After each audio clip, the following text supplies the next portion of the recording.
Well, still from my perspective, it feels as if we're at the start of the season. It's the year 2003, and what a fantastic season it looks like being. We've got so many big meetings booked for this season, and I'm sure the riders themselves are desperate to get out there and try and get some experience. One real good message today is that we've returned to North Berks at the traditional Berks Bonanza, but it's a brand new circuit, used for the very first time, and looking at practice at the moment, it does look as if they put a lot of work into it. Fantastic looking venue, it's a terrific setting, and they have, as always, got a very good class. It's a traditional 500 solos, and we've got the 1000cc chairs. Promises to be a great meeting. I'm going to try and get a few words with some of the riders, because I'm sure a lot of them still feel that it's the start of the season still.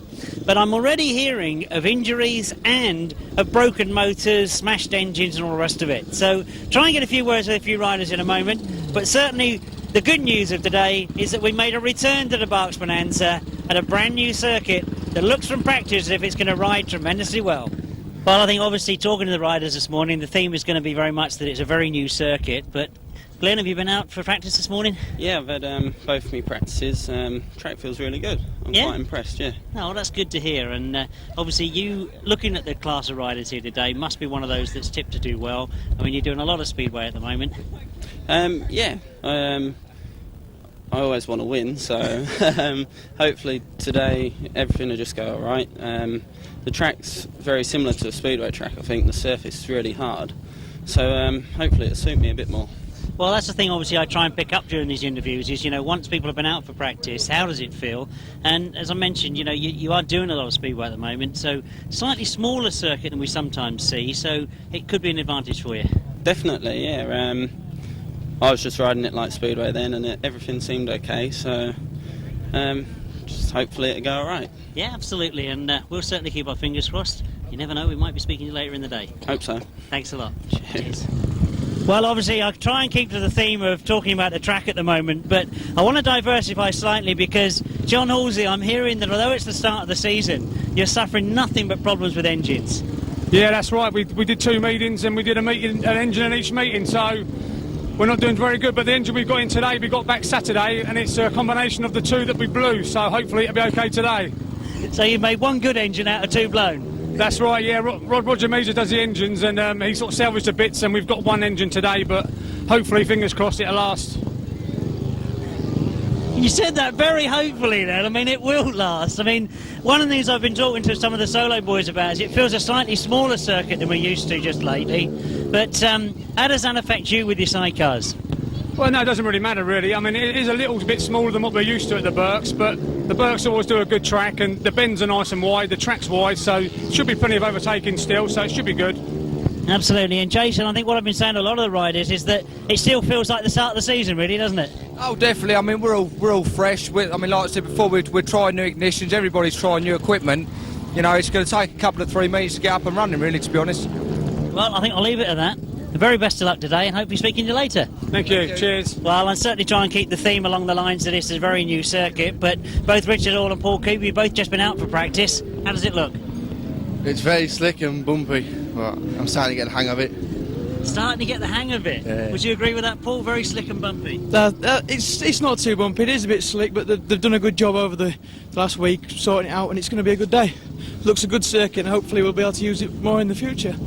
Well, indeed, I hope so. I mean, obviously, talking to the officials of North Berks, you know, it's great that they found a new circuit, and it's always a lot of nervousness, really, about trying a new circuit, but there's certainly a good entry here today, isn't there? So it's going to be tough.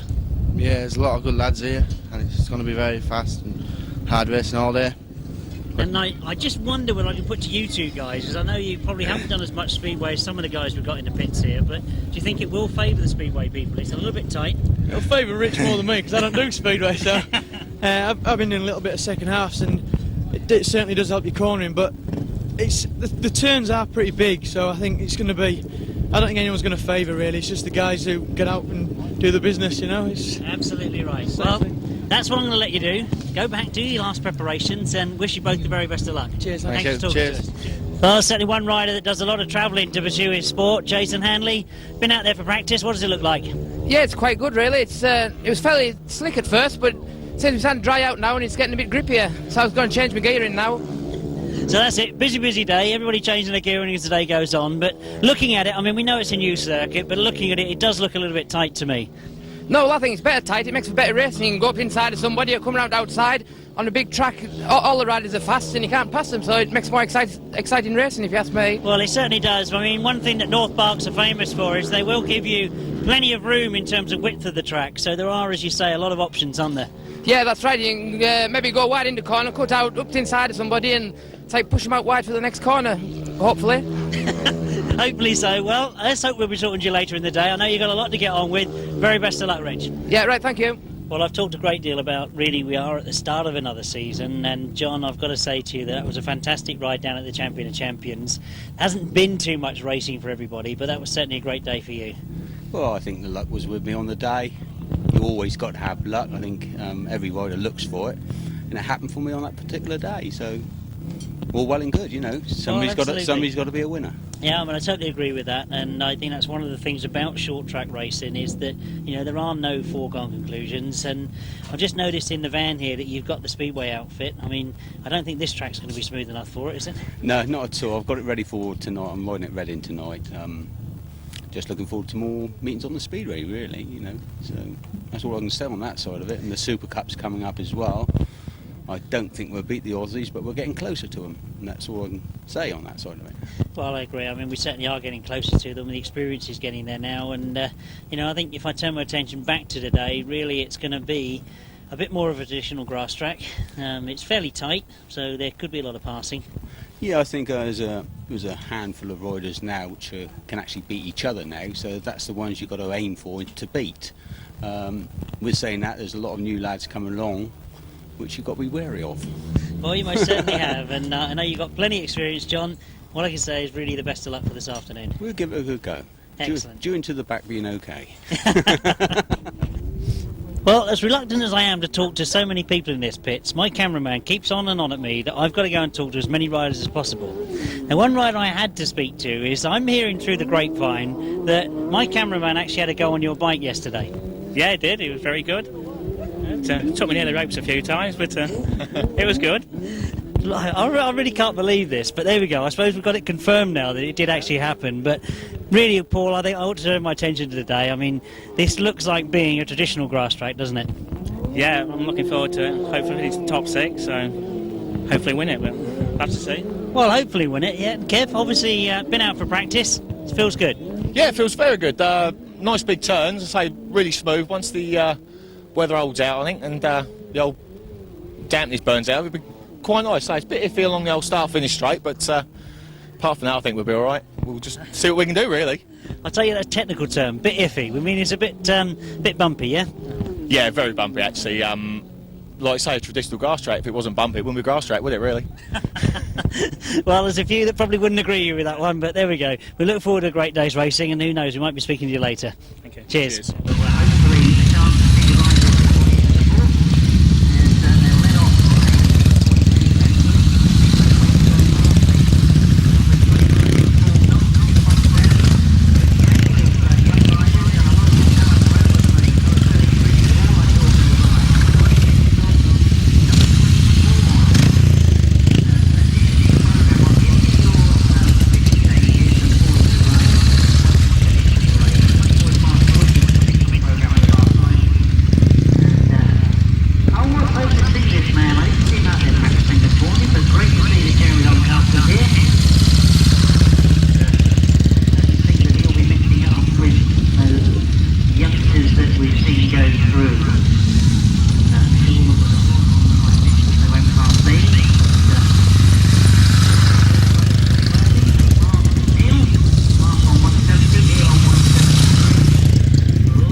We've now got the competitors coming out for the start of the Berks Bonanza 2003. This is race 1 in your programme, where we start the first of 4-leg rides for the solo competitors, and they'll be starting from just in front of me here. It will be interesting to see what sort of condition the track is in for this very first start, because the concern quite often is that the green grass will be very, very slick. No Ryan Tolley, of course, in this one, but we do see Jason Handley, no Daniel King, Craig Smith, John Pepper, Kevin Buck, Trevor Banks and Martin Williams.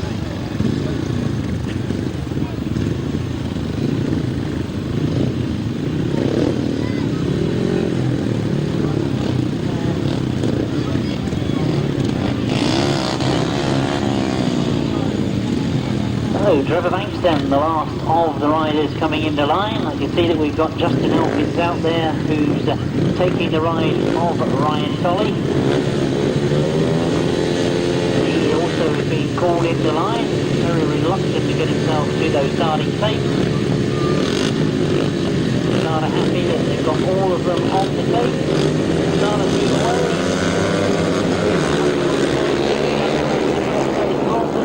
Start of the Berks Bonanza 2003. Trevor Banks has worked his way through and got himself to the front off that first turn, and Jason Handley chases after him. Down the back straight they go, and Jason Handley makes the charge and goes through on the inside. Has he overdone it on that bottom pit turn? Trevor Banks might be thinking he has, and he tries to go underneath him. Justin Elkins is up in third place. Martin Williams in fourth at the moment. But a great scrap between those two at the front. Jason Handley, we know, loves to throw that back wheel out, loves to keep the leg trailing. He'll go the long way round all the bends. And Trevor Banks will be hoping he can capitalise on that and get through on the inside. But at the moment, it's Justin Elkins still holding that third. And I say third because Justin Elkins is now pushing to try and get that second from Trevor Banks. Oh, he's pushing on the inside. Has he found a way through? Gets through on that pit bend. It's one more lap to go. The first win of the afternoon. Justin Elkins up in second. Martin Williams back there in fourth. He's challenging for Trevor Banks as well. So Trevor slowly dropping back down the places, as Martin Williams has now got himself up into third place. But as we see the first checkered flag of the day, it's a win for Jason Handley racing into count this afternoon. Justin Elkins in second, Martin Williams in third, and Trevor Banks does hang on to that fourth place. The first result of the day, race 1 reads as a win for number 95, Jason Handley. In second place, number 97, that's the reserve coming in, Justin Elkins. In third place, number 52, Martin Williams. Fourth place, number 12, Trevor Banks. Fifth place, number 4, Kevin Buck. Sixth place, number 20, Craig Smith. And seventh place, number 3, the winning time was 1:23.57, 1:23.57. 95, 97, 52, 12, 4, 20 and 3, 1:23.57. We've already got the riders to the line for the start of race 2.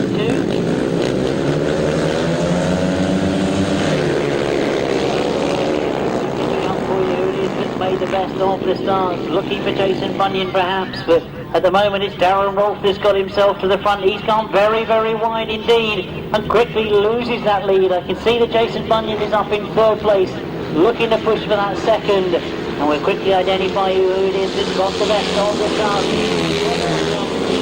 One time Steve Braidford has got to the front, so Steve Braidford now coming under pressure from Jason Bunyan in second. As they go down the back straight, Steve looks like he wants to make this one his. Into the pit turn he goes. I'm sure he can start to hear the riders coming up behind him.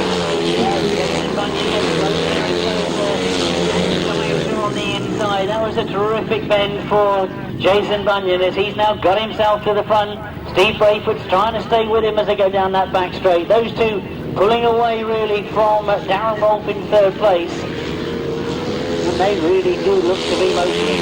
Bunyan absolutely flying.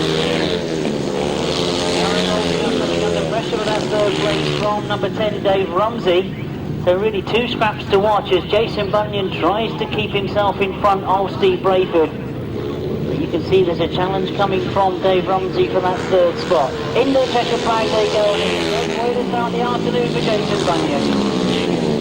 Not the best of start, but he certainly made on foot as the race developed. So, race 2 in your programme and a win. First time out for number 34, that's Jason Bunyan. In second place, number 215, Steve Braidford. In third place, number 15, Darren Rolph. In fourth place, number 10, Dave Rumsey. In fifth place, number 29, Paul Knott. Sixth place, number 58, Mark Chilman. Seventh place, 161, Miss Howell. And the winning time, 124.34. 124.34. That's the winning time for race 2.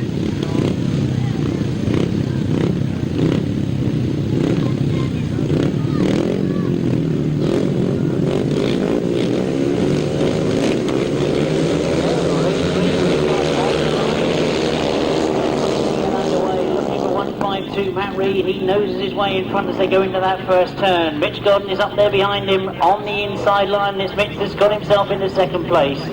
But Matt Reed, the early leader. Mitch Godden in second as they go into the pit turn for the first time. And up past me they come. Matt Reed going well at the third place. And number 74, Scott Wilson, in fifth at the moment. One of the bikes not sounding very healthy at all as he went past me, but no problems for Matt Reed at the moment. Maintain that lead in front of Mitch Godden. Mark Taylor still there in third. And it really is all about Matt Reed in race 3. He's led from start as he now goes into the last lap. Nothing about it at the moment. Mark Taylor is just slightly hanging on to that third place. Scott Wilson still sitting there in fourth, but doesn't see anybody doing any better. Then just as I say that, Scott Wilson goes down on the far side. So we do get a change to that fourth place. The second place goes to Matt Reed. Mitch Godden in second. Mark Taylor in third. We have a change in fourth. It's going to be number 24. Again, a rider coming in. That's number 24, Mark Wood. And pleased to see that Scott Wilson has got himself back up on his machinery and gets a finishing place. Reed does a win for number 152. That's Matt Reed. In second place, number 9, Mitch Godden. In third place, number 170, Mark Taylor. In fourth place, number 24. That's the reserve coming in, Mark Wood. And in fifth place, number 47, Dave Durham. In sixth place, number 74, picking himself up and getting a finishing place, Scott Wilson. 123.47 was the winning time, 123.47, 152, 9, 170, 24, 47 and 74.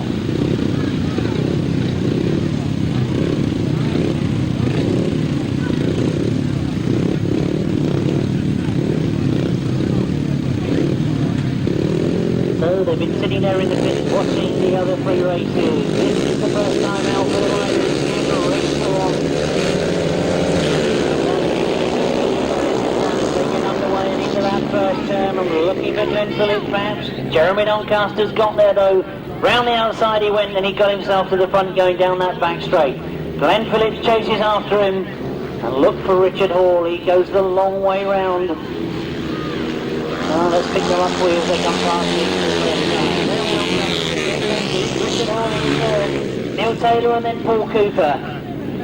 But can they stop Jeremy Doncaster getting away from them? Oh, Glen Phillips certainly looks as if he's trying to maintain that as he goes into this pit turn for the second time. Jeremy Doncaster still with the lead though as he comes up round past me. Richard Hall still in there close as well. Neil Taylor in fourth. We've lost a rider on this bottom turn, but quickly The rider is up and on his feet. Marshall's trying to move machinery away. They'll be under a yellow flag as they come round that turn, so they'll have to maintain the positions they're in. But as soon as they get on the straight, they're racing again. Up they go. Jeremy Doncaster looking for a win first time out. Did he slow going out of that top turn? Glen Phillips may have been that little bit quicker. He's got closer to him. As they come round off the last bend, we see the checkered flag, and it is Jeremy Doncaster that takes the win. Glen Phillips in second, Richard Hall in third, Neil Taylor fourth, and Paul Cooper fifth.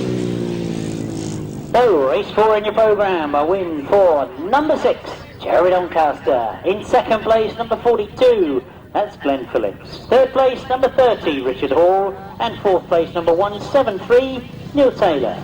Fifth place, number 11, Paul Cooper. And sixth place, number 36, Mike Toplis. The winning time was 1:25 exactly, 1:25 exactly. Now, whilst I'm talking about future events, you'll see at the bottom of the programme there, the Battle of Britain is advertised. That's the Collier Street Circuit. May the 25th is the date. 500cc solo, 1000cc sidecars and 750 sidecars. Now, if you're scratching your brains there thinking, what does he mean 750 sidecars? That is the international limit for the sidecars that effectively go the other way. I did for a long time call them the European sidecar class. We know them in this country as the 500cc, but the limit has changed. They've gone up to 750. And we've got some of the very, very quick Germans coming over, some of the very quick Dutch as well. And in the solo class, it has been confirmed that Serge Schubach, the European champion, will be riding at that event. So we turn our attention now to the sidecar class for the first time this afternoon, as you've turned over the page hopefully, and now are on race 5. First time out this afternoon for John Halsey and Jason Glennie, Stefan Carl Blythe, Ian Lee Amos and Paul Phillips, Matt Pomola and Andy Wilson, John Hiscock and Simon Wall. So as the starters turn to the other starting frame they've got here in front of me, we look to see how they line up, because grids on the starting gates are all in your programme, so it's not a question of who gets there first. It is all designated for them in the programme. So Stefan Carl Blythe on the outside, gate 1 obviously right on the inside. So the first sidecar race on today, and the marshals move away, up go the pace as they get away.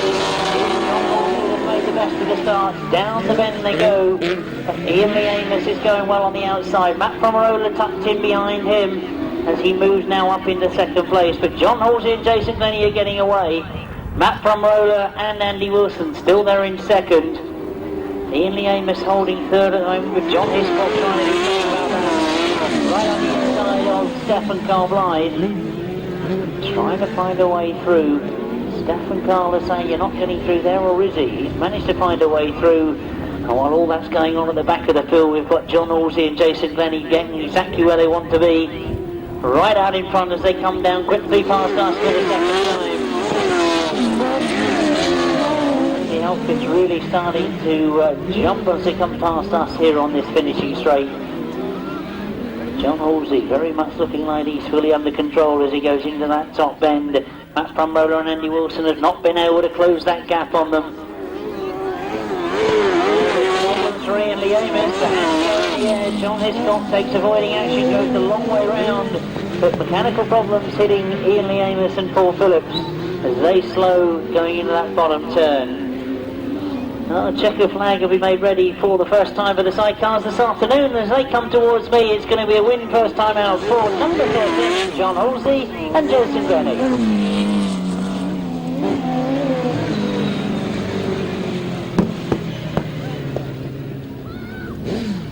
So the first of the sidecars this afternoon, and a win first time out for number 13, John Halsey and Jason Glennie. Second place goes to number 5, Matt Pomerola and Andy Wilson.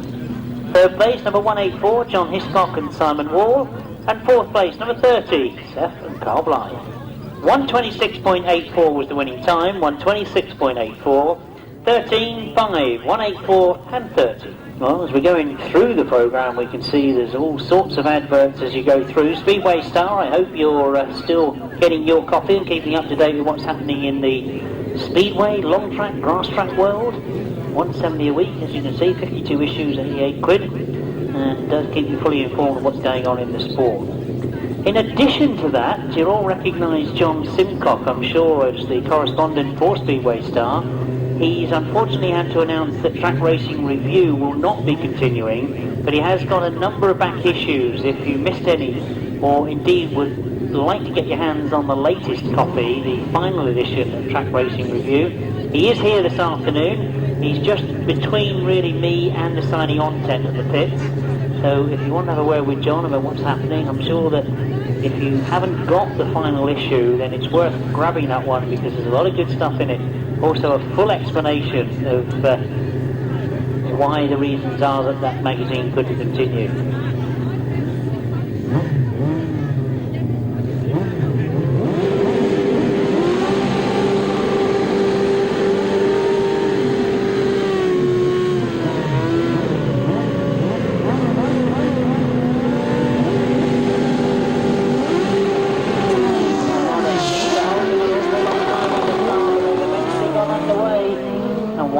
I think that was causing the problems with Miles Simmons, and he's the one who's got the best of it and got to the front.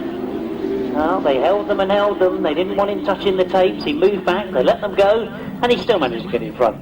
So, round the second bend they come, and it is Miles Simmons and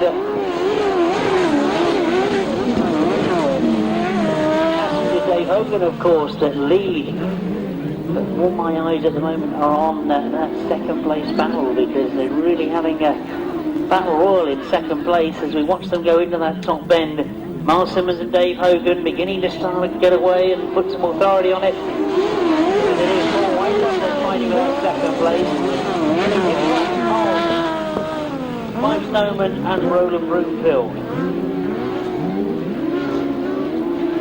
I just wonder if we're going to see a change at the back as well, as Paul Bickley looks to be training a new passenger by the look of it. His brother Sean, passengering in this afternoon. Closer all the time to Joe Mark and Joe Smith. If you look across the far side, they will come round that top bend for the last time. Although Paul Whiteland has got closer and closer, I don't think he's got time to do anything about it, as Miles Simmons is going to take the win.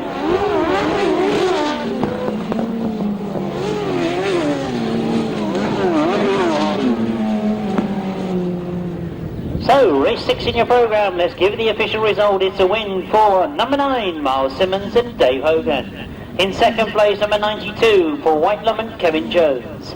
Third place, number 14, Clive Snowman and Roland Broomfield. Fourth place, number 98, Joe Morgan, Joe Smith. And in fifth place, number 18, Paul Bickley, Sean Bickley. The winning time, 129.22. 129.22.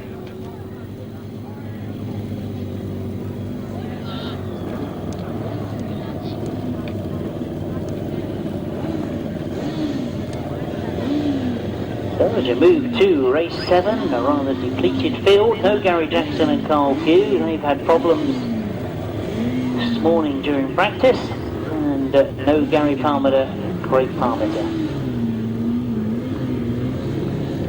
Still 4 outfits on the line. Get underway. Watching for Ivor Matthews on the inside. He's not made the best of the starts. It looks to be Rob Bradley that's got to the front. There's problems. Have we lost one of our outfits? No, perhaps we haven't. Ian McCauley does get it going again. But a great scrap going on at the front of the field as Rob Bradley and Tristan Winterburn are trying to hold off the challenge of Ivor Matthews and Tony Miles. Well, a very, very quick finishing straight there from Ivor Matthews, and he's got very close. He's stayed wide. Rob Bradley knows he's there. He responds. Tries to get the wheels in line quickly and get the drive up the back straight. Throws it into this top bend. He'll keep it tight, forcing Ivor Matthews to go wide, but Ivor's done this before. He knows exactly what to do. He's managed to get the edge, closes in now and shuts the door on that pit bend. And Tony Miles working very, very hard on that outfit of Ivor Matthews.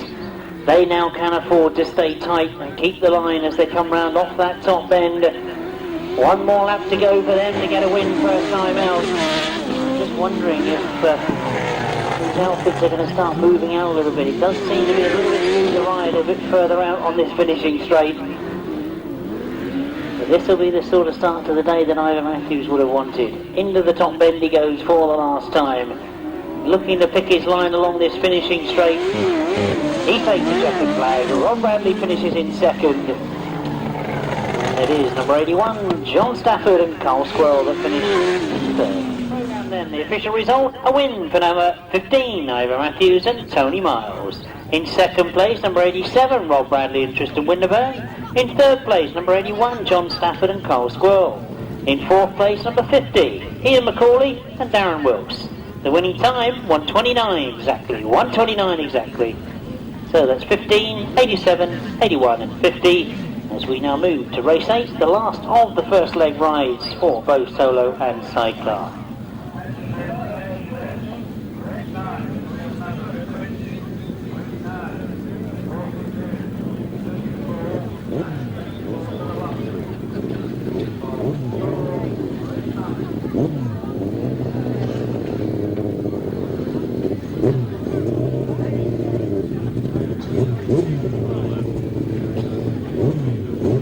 If you've had a chance to scan your way through the programme, you'll know that in the centre of the programme there is a terrific photograph of Matt Tyrrell and Sean Yates. We see them for the first time in this one. They're up against Ron Wilson and Ian Well, Rob and Chris Winterburn, Duncan Toplis and Nicky Owen.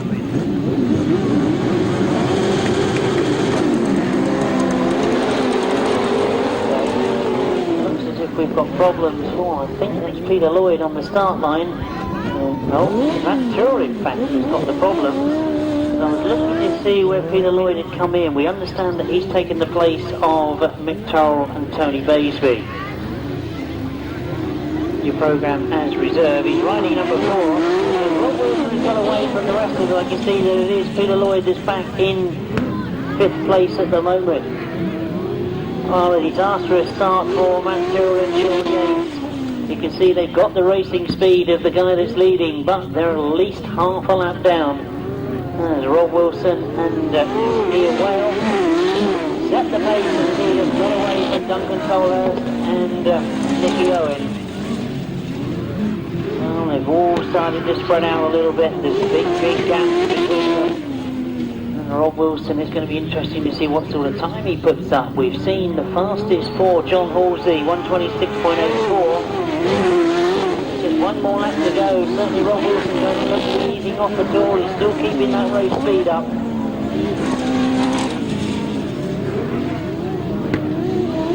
He wants to see them come around the last bend. It is most certainly going to be a win for Rob Wilson and Ian Well. Watch to see what the clock says. Duncan Tolhurst and Nicky Owen in second. And in third, Rob and Chris Winterburn.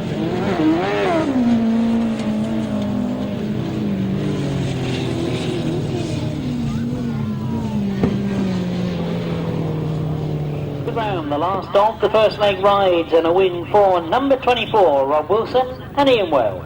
In second place, number 74, Duncan Tolhurst and Nicky Owen. In third place, number 148, Rob Winterburn and Chris Winterburn. In fourth place, number 52, Andy Robson and Keith Pitts.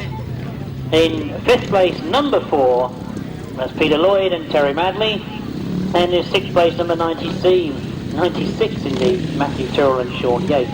1:27.5 was the winning time, 1:27.5, as we now go over the page and we turn our attention back to the solo competition, where I can remind you that we had wins in the first leg for Jason Handley, Jason Bunyan, Matt Reed and Jeremy Doncaster, of which we will be seeing Jason Bunyan in action again in race 9.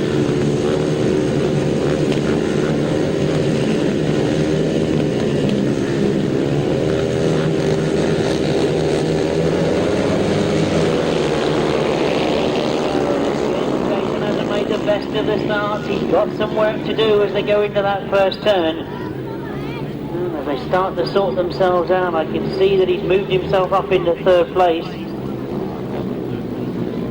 Oh, at the moment the lead is with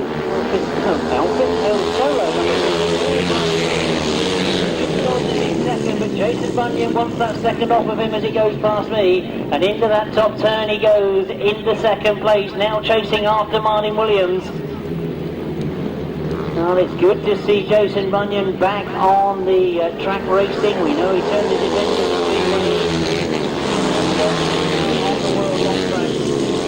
But he's now back and looks to be in terrific form. Closing down on Martin Williams all the time. Martin realises he's there. Can he do anything about it? Tries to keep in front, but Jason found a way through. Picks up some grip on the expected, but recovers the match. Stays in front. There's a right to Martin Williams though. And Mr. Matheson, Phillips back there in fourth place. No, he's certainly be trying to close on third place Mitch Godden, although he looks down at machine. I'm not sure if there's problems for Glen as he's losing out in that fourth place. But there's a second place there for Jason Bunyan. Martin Williams in second, Mitch Godden in third, Glen Phillips in fourth.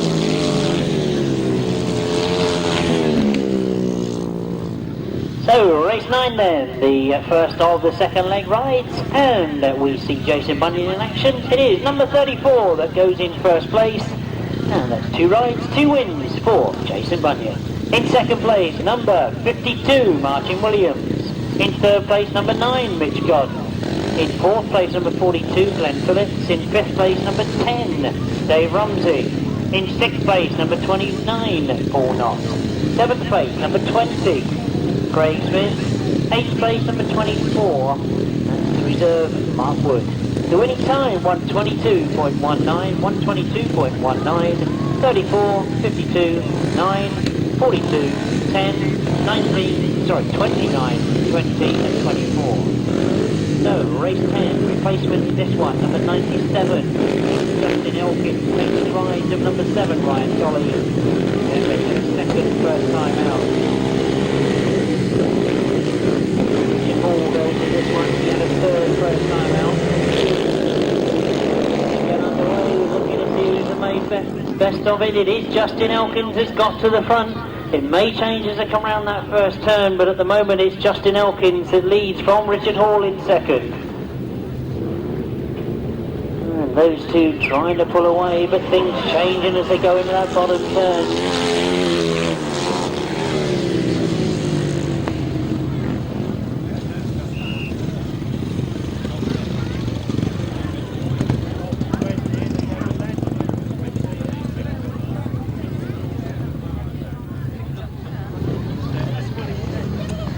Obviously the race being stopped in the interest of safety. We've got fallen rider on the pit bend as well as one on the finishing straight here. Obviously I'd ask the usual message, if you're not directly involved, please leave it to the officials on the circuit. And obviously we hope that the riders will be okay.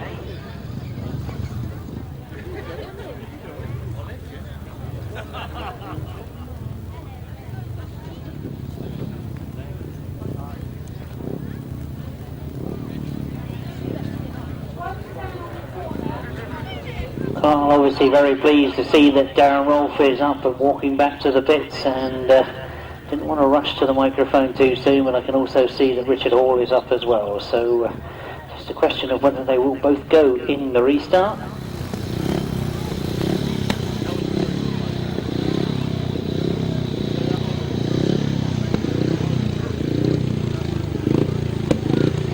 And good to see that Richard is the first one that's up to the starting tapes. He's riding number 30, of course.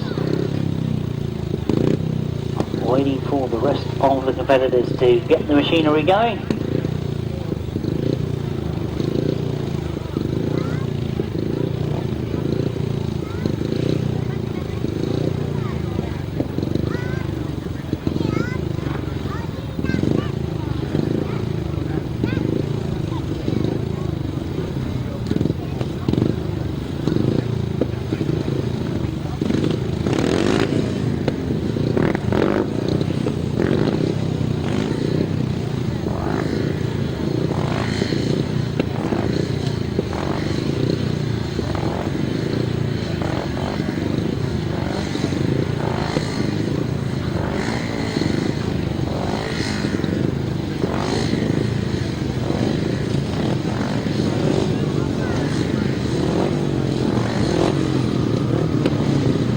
Slowly they make their way back to the start line.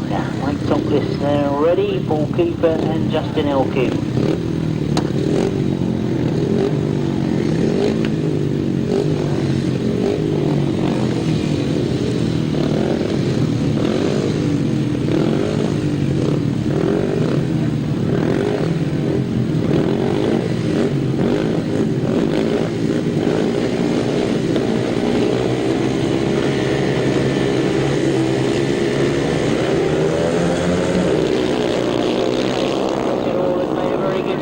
got Justin Elkins on the inside of him though. Richard Hall makes the best of it as they go into that first turn.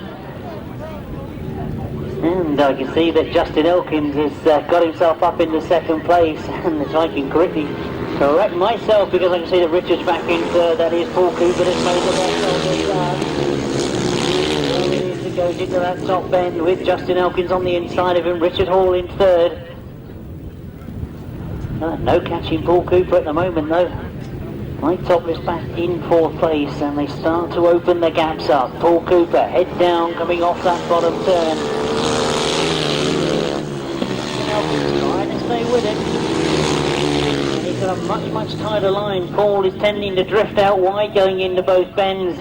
Justin Elkins holds it tight. I think there is going to be a challenge as this race develops. They'll see the last lap flag as they come towards me this time. Oh, Paul is back in. I wonder if there is problem. Justin Elkins goes short inside. Paul's trying to come back at him again. He's on that wide line. But Justin Elkins has made the best of it. Oh, Paul was absolutely grabbing for handfuls of throttle. I don't know whether he has got a misfiring machine, but he's certainly slow. Looks to come on the inside, but Justin Elkins gets it. Paul Cooper in second, Richard Hall in third, Mike Toplis in fourth. 97, that is Justin Elkins. In second place, number 11, Paul Cooper. In third place, number 30, Richard Hall. Fourth place, number 36, Mike Toplis, and the winning time, 124.03. 124.03.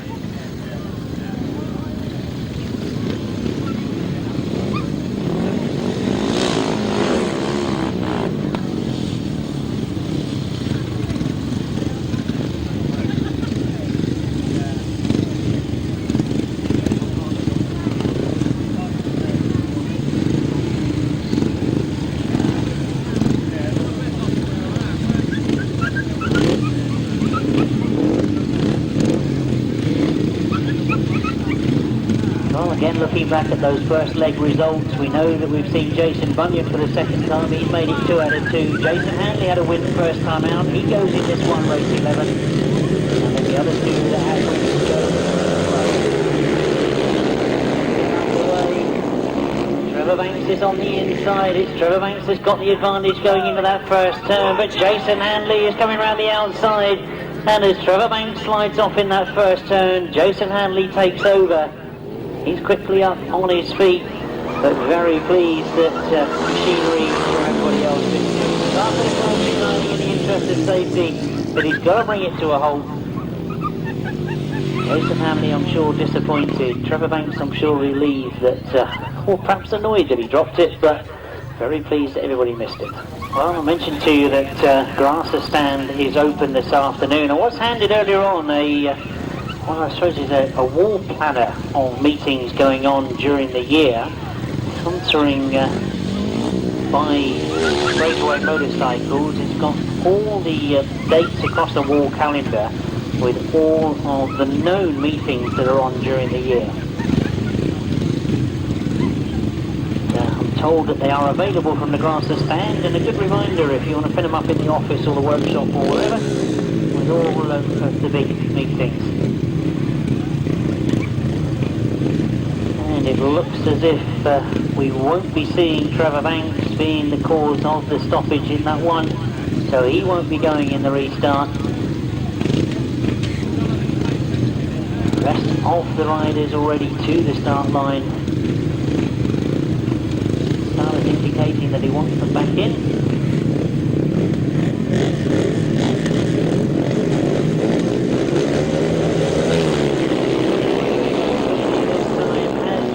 He looks to have made the best of it. He goes wide into that first turn, locks it up and slows. Well, it looks as if he has hip problems on that first turn. Oh, disappointing for Jason Handley as he goes slowly down that back straight. Oh, I'm sure he breaks one line from Mark Chilman in second spot. And Steve Braidford it is that was having a good ride in his first outing, pipped on the line to put him into second place. But I'm sure he won't mind where he is at the moment. From Kevin Buck is the rider in third place at the moment, perhaps pushing for that second spot. And gets much closer to Mark Chilman as they go round that top bend and down the back straight. Kevin Buck's got the better line into the pit turn, and he does get second from Mark Chilman. But Steve Braidford sees the last lap flag. Across the line, and Mark Chilman's still there in third. Number 3, John Pepper, who's got number 71, Scott Phillips, closing down on him. Quickly we turn our attention back to that pit bend as they come off there for the last time in race 11. Checkered flag goes to Steve Braidford, his first of the afternoon, in front of number 4, Kevin Buck.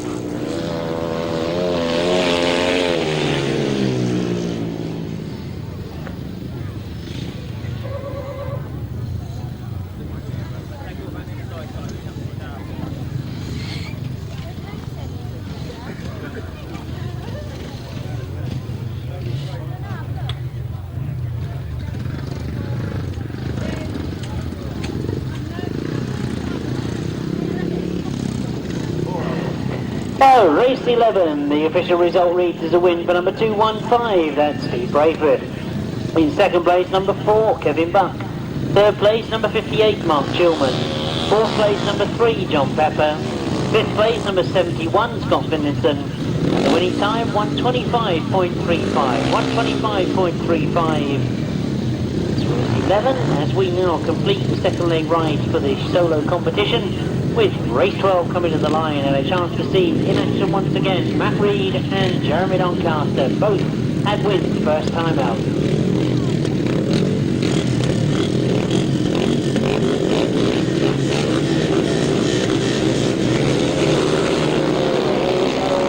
Doncaster is right there with Matt Reed. It's those two that have got to the front as they go into that first turn.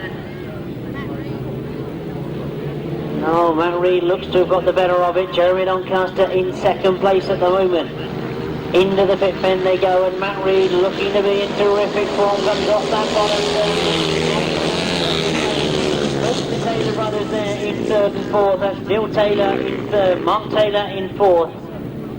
As they watch what goes on in front of them as Jeremy Doncaster coaches right up on Matt Reed. Matt Reed has hit problems, he pulls out on the far side, and Jeremy Doncaster takes over the lead from him, saying, I'm sure, thank you very much indeed. He's going to make it third and two. He's got both the Taylor brothers behind him in second and third. And Neil desperately trying to close on Jeremy Doncaster, opening up the gap between him and brother Mark, as those two go down the back straight. But Jeremy Doncaster looks comfortable. One more lap to go.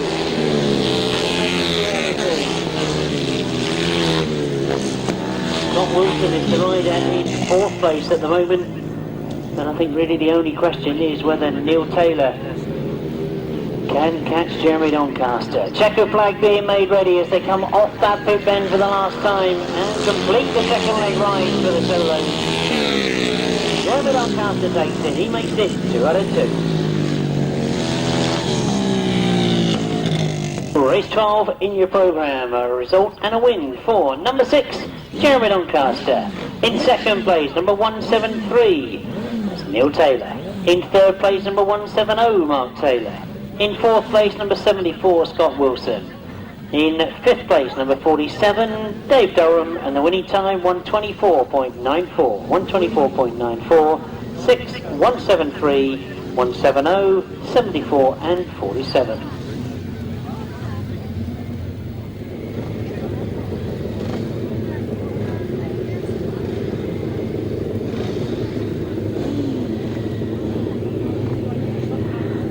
Disappointing to hear that no more Darren Rolph taking part in the meeting. He's unfortunately, the frame is bent too much, so he's pulled out. And no 183 sidecar as we now turn our attention to race 13.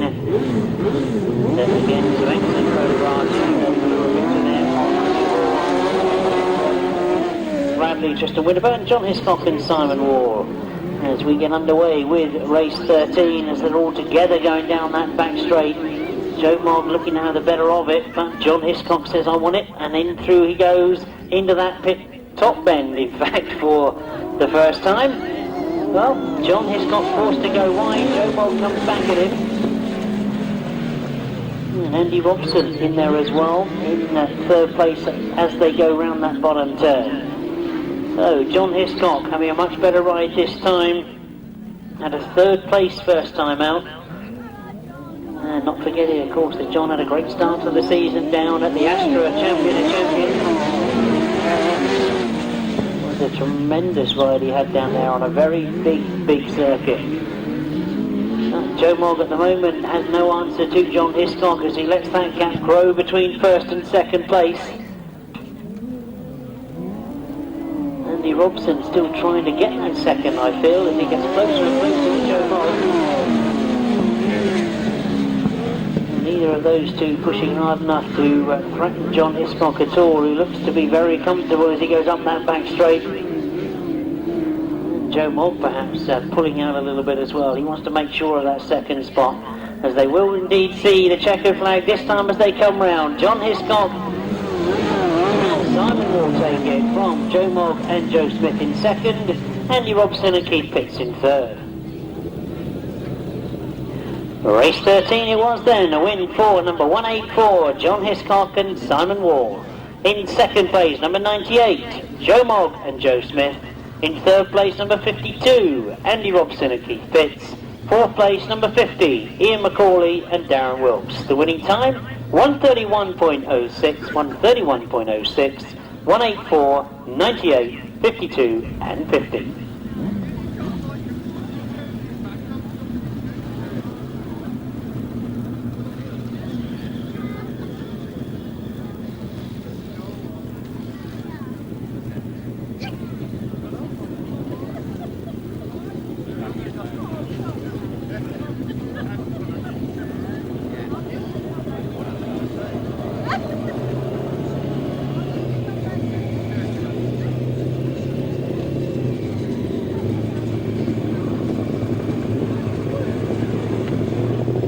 Well, as we look to the line-up for race 14, this one could be an interesting one because we've got Miles Simmons and Dave Hogan right on the outside. They've had a win first time out. Rob Wilson and Ian Whale in on second gate. They had a win first time out. Not forgetting Miles Simmons had a tremendous start. Well, I thought it was tremendous, but the car, of course, obviously didn't think the same as me. He felt it was strictly unfair. So, the red flag went up straight away. They will all be recalled, and we'll have to go through that one again.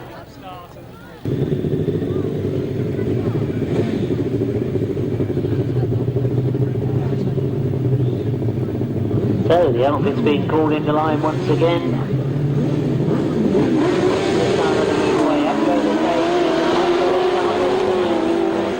They start to sort themselves out. Miles Simmons has done it from the outside. He's got himself to the front going into that pit bend for the first time. But he's got Rob Wilson right there with him as he desperately tries to pull away going up the back straight. But Rob Wilson is closing down on him. They're in the pit bend for the first time, and as they go down past me, Miles Simmons and Dave Hogan still keep the lead, but only just. Rob Wilson and Ian Well closing all the time, looking for the best way to try and persuade Miles to go wide. Perhaps will they go round the outside of him?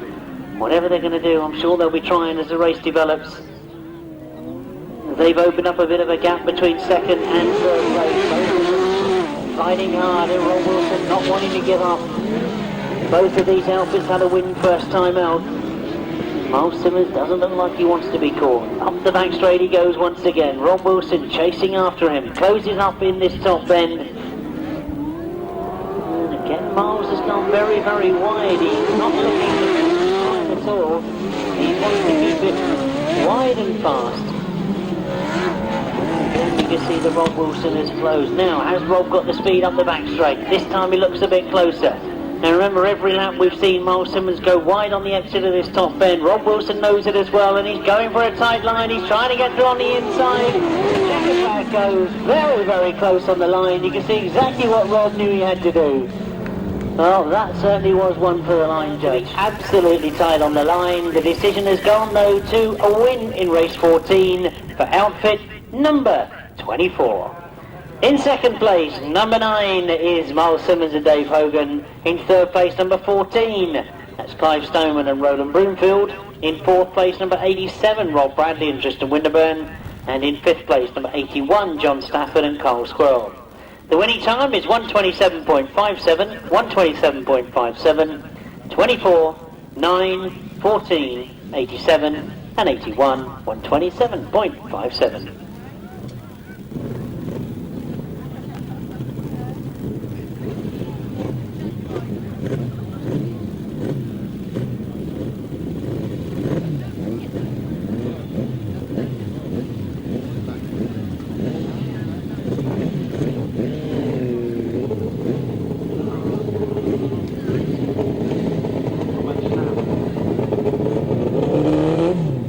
So, race 15 comes to the line. We're with the second leg rides for the sidecar class.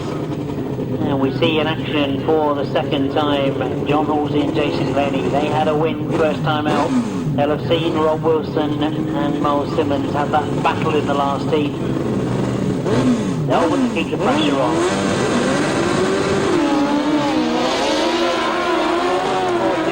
On that start line, they sort themselves out. And John Halsey is not at the front of the race as we look down that back straight. Matt from Mola is up in second, was in second. John Halsey's come through in the second place now. But the early lead is with number 92, Paul Whitenham. John Halsey flying past us, literally through the air as he landed and caught right up to the back wheel of Paul Whitenham. Matt from Ola still under pressure for that 3rd place now. But Paul Whitenham riding a tremendous ride at the moment as he's gone very wide though on this top end. Now they were sitting in the box watching what the race was developing between Rob Wilson and Miles Simmons. And we've got a red flag for some reason. I can't quite see what it is at the moment. But the race most certainly has been stopped.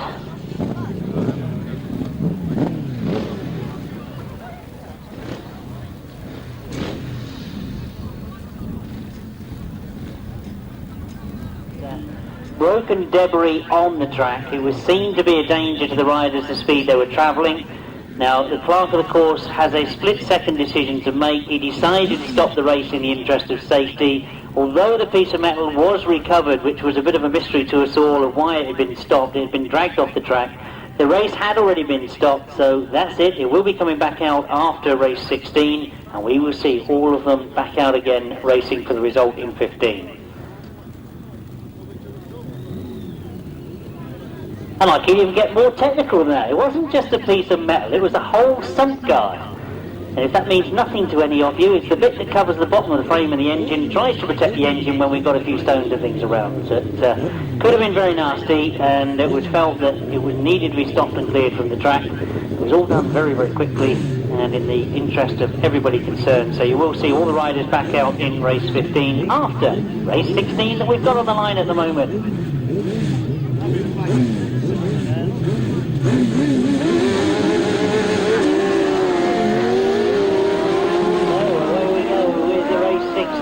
As we've got into the pit bend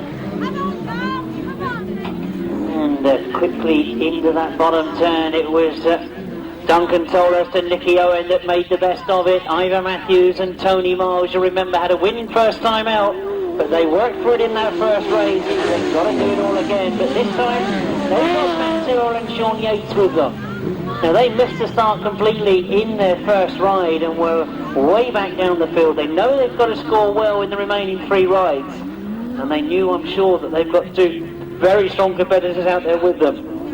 But Duncan Tolhurst and Nicky Owen making the best of it still, as Ivor Matthews is not able to close on them. All 3 of these outfits going very quickly indeed. Matt Tyrrell can see a little gap developing, I'm sure. This could be an interesting gamble because Ivor Matthews has got to make a decision on how he's going to attack Duncan Tolhurst. Then he could leave gaps that Matt Tyrrell could take advantage from it. Oh, there's just 1 more lap to go if anything's going to happen. Duncan Tolhurst and Nicky Owen still keeping the speed on. They look determined to get this their first win of the afternoon. A 2nd place first time out. And as they come off that top turn, that's a terrific line they've got on that top turn, and they've taken the checkered flag. Ivor Matthews in 2nd, Matt Tyrrell in 3rd. The result of race 16 in your programme. A win for number 74, Duncan Toplis and Nicky Owen. In second place, number 15, Ivor Matthews and Tony Miles. Third place, number 96, Matt Tyrrell and Sean Yates. In fourth place, number 30, Seth Blythe and Carl Blythe. The winning time was 128.34, 128.34, 74.15, 96 and 30. That, of course, was race 16. We now go back to race 15.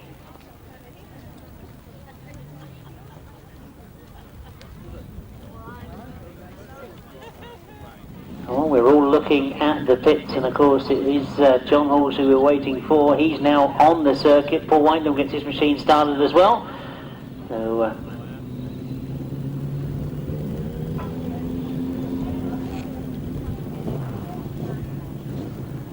the starters anxiously waiting for. Remind you, this is the rerun of race 15 in your programme.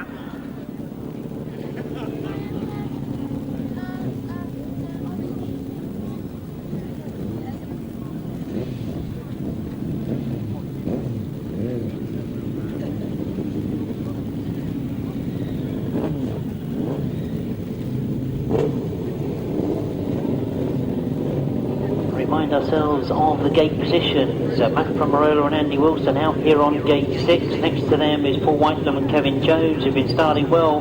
Just on the inside of them, Rob Winterburn and Chris Winterburn. Then we go to what should have been Colin Blackburn, but unfortunately Colin not able to take part. We then go into John Halsey, Jason Glen. Right on the inside, we've got Peter Lloyd.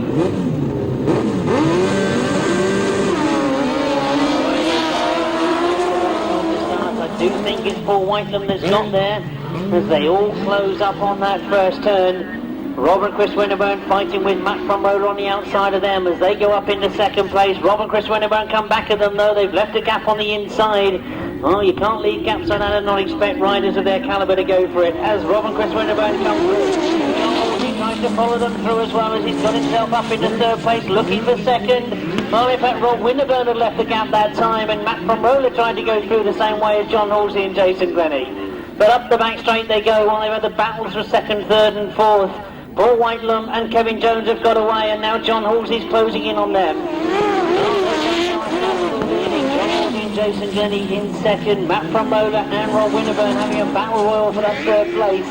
So there's two battles going on, as you can keep your eyes on the front two and that battle for third place. John Halsey closing on Paul Whitelam in this top bend again. That's a much better turn for Paul Whitelam this time. He hasn't gone so wide. John Halsey he therefore went wide to keep the speed on as he comes down past me. Drives hard into that bottom turn. From up the back straight will be where he'll try and make a challenge. Again he's swapping and changing for that third place. If you can, just flick your eyes between the two. And John Halsey's looking for a gap on the inside of this last bend. He's got the line as they come out of the bend. Paul Whitelam tries to come back at him, but the checkered flag goes. And that turned out to be some brilliant sidecar racing. And it may have been a fairly small circuit. There may be some bumps and bumps, but that's the sort of racing it's producing.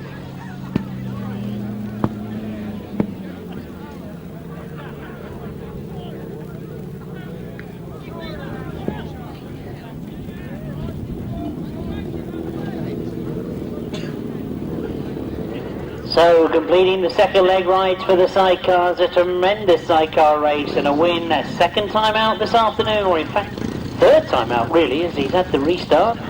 A win for number 13, John Halsey and Jason Glennie. In second place, number 92, that's Paul Whitelam and Kevin Jones. In third place, number 5, Matt Bomarola and Andy Wilson. Fourth place, number 148, Rob Winterburn and Chris Winterburn. And in fifth place, number 4, Peter Lloyd and Terry Madley. The winning time, 128.12, 128.12, as we now go over the page to the solo third leg. And remind you that top of the three after two legs, we've got Jason Bunyan and Darren Doncaster, both 2 rides and 2 wins. Followed by Justin Elkins on 18 points, Steve Braidford on 18 points as well, both with a win and a second place. Mitch Godden's on 14, Martin Williams on 14, Glen Phillips on 13, Neil Taylor on 13, on 12 points. Paul Cooper, Richard Hall, Kevin Buck and Mark Taylor.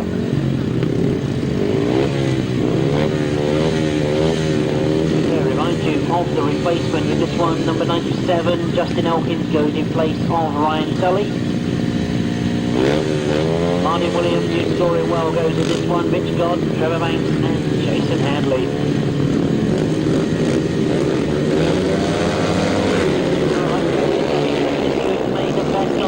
Justin Elkins is on the inside, Mitch Godden is there as well, he's gone through right the way around the outside. I do think that might be Martin Williams. We'll check as they come round. Well, no, in fact Jason Handley it is that's come the long way round, and Jason it is that's got to the front.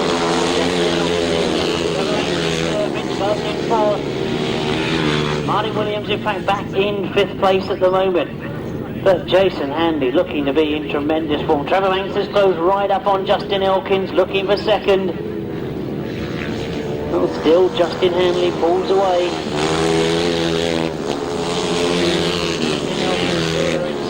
Trevor Banks in third. Mitch Godden in fourth. And the gap has now really opened up between first and second place. There's Jason Handley looking to keep the pressure on.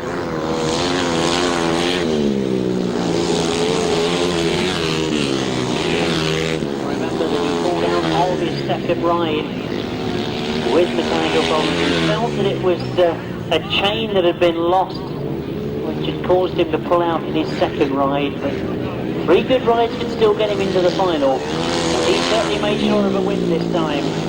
Justin Elkins in second, Trevor Banks in third, and Mitch Godden in fourth.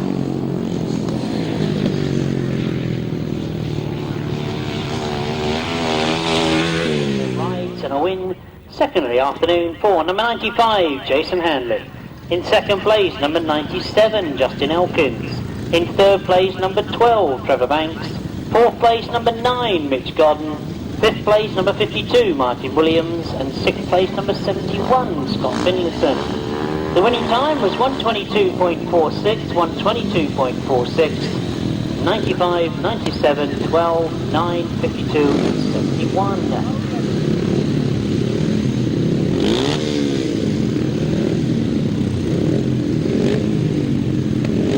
As we look to race 18 coming to the line.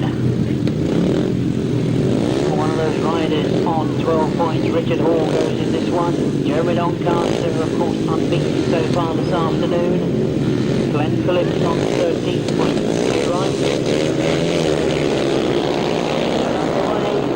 Can't say anybody's got the better of it at the moment as they sort themselves out going into that first turn. That's Jeremy Doncaster on the outside that's trying to get through. And he does indeed nose his way through as he goes down that back straight. And Jeremy Doncaster takes over and leads past me for the second time. There it is, second, Chilman in third. And I mentioned that Richard Hall was on 12, of course Mark Taylor was on 12 as well. And you'll know this will be good points if he can stay behind Jeremy Doncaster, but this is really going to make it interesting. When we see Jason Bunyan coming on for the third time, we'll want to stay with Jeremy Doncaster if he's going to get another win. Certainly what it looks like at the moment as the gaps have remained constant as the race has developed. There's one more lap to go for Jeremy Doncaster to make it 3 out of 3.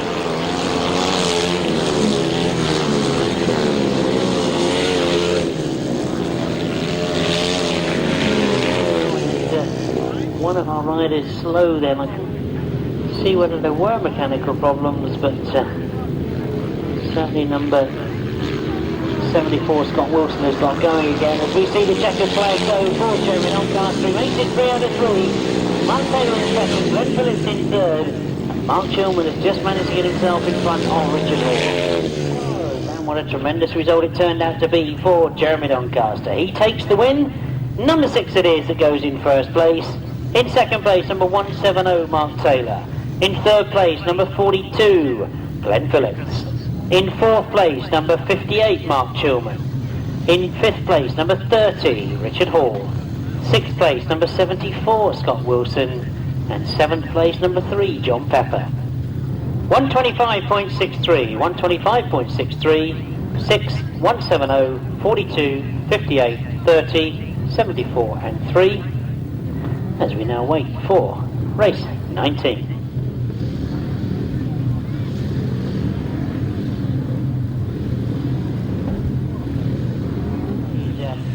Second ride. It's one of those riders sitting on 12 points at the moment.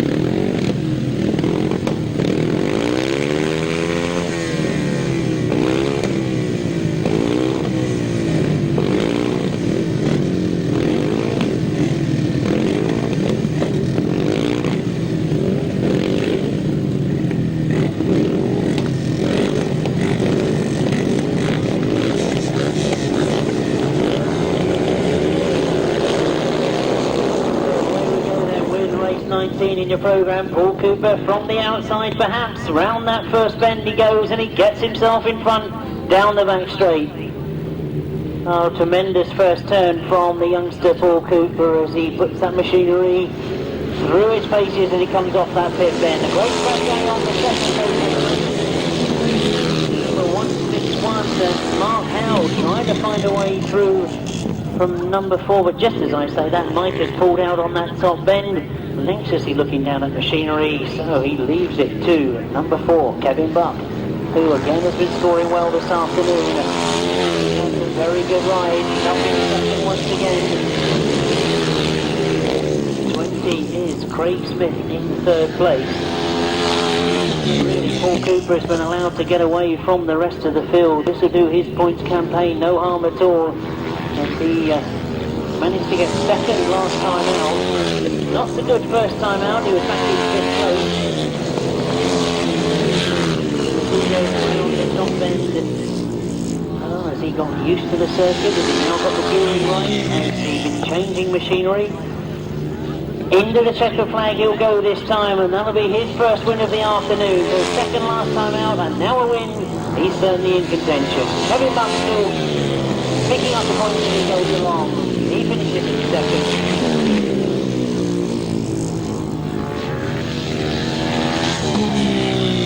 For rider number 11, Paul Cooper. In second place, number 4, Kevin Buck. In third place, number 20, Craig Smith. In fourth place, number 29, Paul Knott. Fifth place, number 24. Sixth place, number 36. And seventh place, number 47. 123.31 was the winning time. 123.31. 11, 4, 20, 29, 24, 36 and 47. So, now, could this be the most interesting one we've had so far this afternoon? Jason Bunyan, who has not been beaten, goes in this one. Steve Braidford, who's had a win and a second. Matt Reed, you might remember, had a win first time out, and then mechanical failure in his second ride. Got to do well in this one. Unfortunately, with no Darren Rolph, we thought we'd see him again, but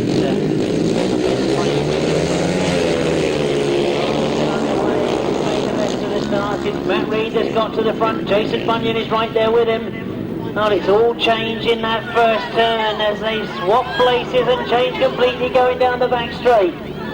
Oh, Jason Bunyan trying to find a way through on the inside. Oh, Matt Reed is back in third at the moment and trying to come through. Oh, Neil Taylor is on the inside of Dave Rumsey. And at the moment, Matt Reed back in fourth place.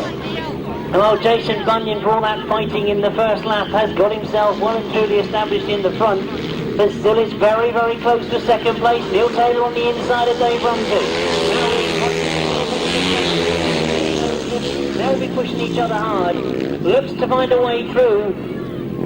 Nearly gets close to them both as he goes into that pit bend. Well, Neil Taylor has made up the deficit and got himself into second place. Dave Rumsey being forced to stay wide. Matt Reed has seen a gap on the inside. Going on. Matt Reed is going to have a go at Neil Taylor as well. He's got himself into second place. This is where he really needed to be. And losing that second, Dave Rumsey has tried to get through and get third from him as well. Neil Taylor forced to go wide on that pit bend. So as we just got one more corner to go, Jason Bunyan makes it 3 out of 3. And Matt Reed is so separate. He's got himself into second place.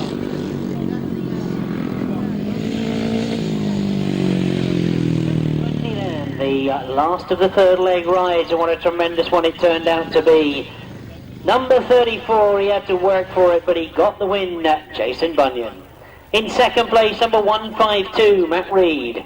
Again, didn't he have to work for that one? In third place, tremendous ride from number 10, Dave Rumsey. And in fourth place, number 173, Neil Taylor. Fifth place, number 215, Steve Braidford. The winning time was 123.19, 123.19. 34, 152, 10, 173 and 215.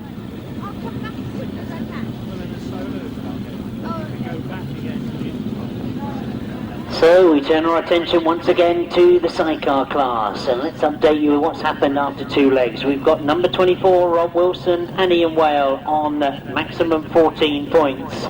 Number 13 John Halsey and Jason Glennie, maximum 14 points. Two rides, two 7-pointers. Close to them on 12 points is number 9 Miles Simmons, number 15 Ivor Matthews, and number 74 Duncan Solhurst.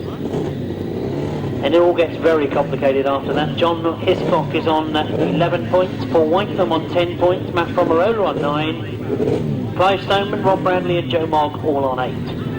So looking at the first of the third leg rides, we've got Matt Pomerola, Rob Bradley, John Hiscock and Duncan Solhurst all still in with a chance of qualifying for the big final. And Paul Whiteham should be in the next heat, in fact. So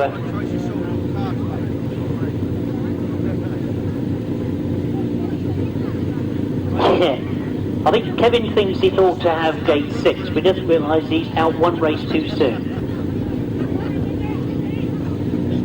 I think he heard that. As everybody around the circuit heard the clerk of the course politely advises to do the next thing. So underway we go and into the first turn. Duncan Solhurst has made the best of the starts and Matt Pomerola has stayed there with him. John Hiscock in third place at the moment, and John Hiscock flying through on the inside of Matt Pomerola for that second place.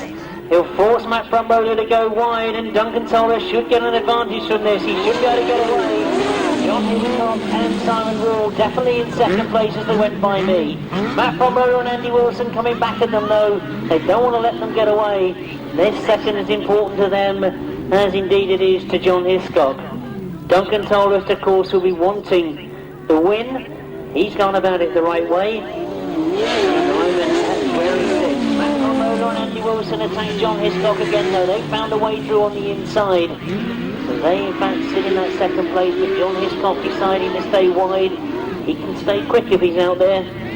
Rob Bradley disappointingly pulls out as he comes past me. But as there's one more lap to go, this is the first of the third leg ride. And a good one at the moment for Duncan Solhurst and Nicky Owen. The battle really has all been about that second place, and Matt Pomerola and Andy Wilson look to have the best of it. So it will be checkered flag as they come round this time. And it's going to be maximum points to Duncan Solhurst and Nicky Owen as they cross the line now. Matt Pomerola earns his second place. John Hiscock gets third.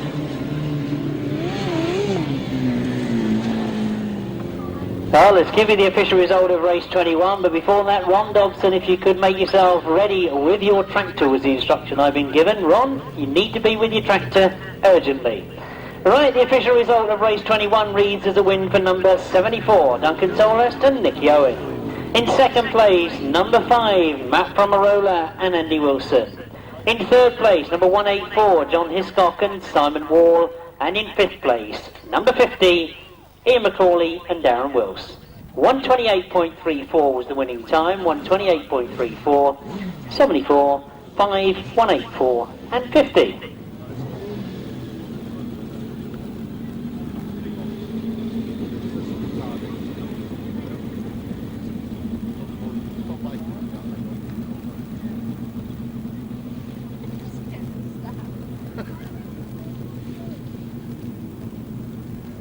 Course, and we will see Paul Whiteham this time in this outside gate. Joe Moll, Paul Bickley, Seth Lyde and Ivor Matthews.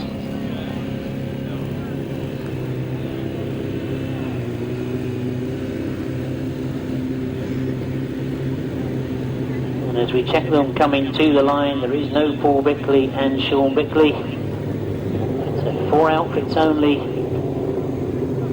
and very important to both Ivor Matthews and Paul Whitelam. Ivor Matthews on 12 points from 2 rides, Paul Whitelam and Kevin Jones on 10 points from 2 rides. And we know that Paul Whitelam has been very quick round this circuit.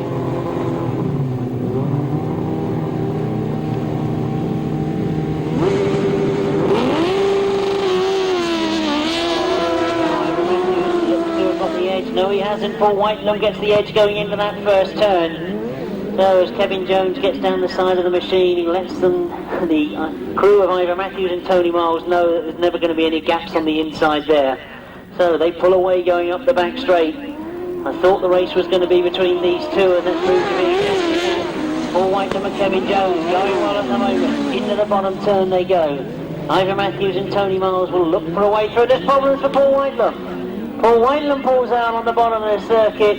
Ivor Matthews goes through. And we think that it might have been a chain, but I'm not sure. He's still got drive. Ivor Matthews won't mind. He'll get maximum points from this one if he keeps going in this position. Joe Mogg and Seth Blythe still having a bit of a battle there for that second place. Certainly Seth not letting Joe Mogg get away from them. And this is one more lap to go. This is race 22 in your programme. Ivor Matthews and Tony Miles won't mind at all. They know they need to get maximum points to keep themselves in contention. Interesting perhaps that Duncan Tolhurst had 12 points. He got a win, moved on to 19 points. And as the checkered flag goes, that's exactly what Ivor Matthews has done.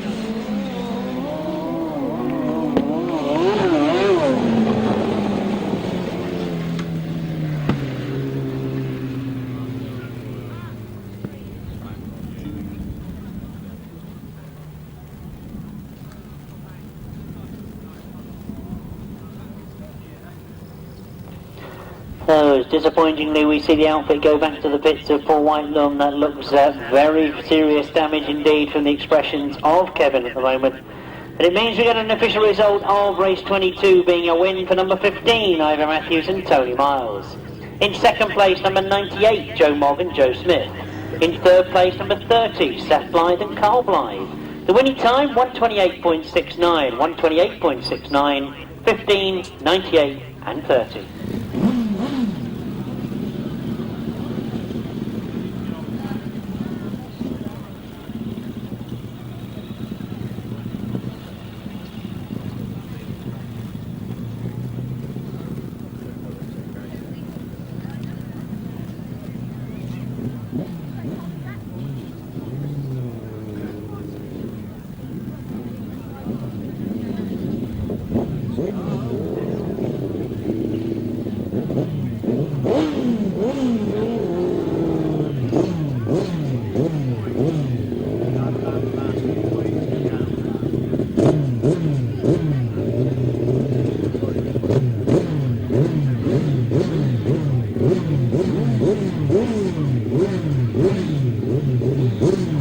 So, race 23, we see John Halsey out for the third time. Away, again, we've only got 4 outfits. Matt Tyrrell has slotted himself in the second place as they get into that first bend. Rob and Chris Winterburn in third. But John Halsey and Jason Glennie made the best of the starts, and they get away as they go up the back straight. So, maximum points from 2 rides as they come into this third ride. They come down past me. 3 out of 3. Now, Matt Tyrrell and Sean Yates know they've got a lot of work to do, but they're on 5 points from 2 rides, missing out on their first ride, of course. And they'll want to get as strong as they possibly can in this second ride. Problems for Rob and Chris Winterburn. Indeed, a red flag as I was expecting as they come across the line.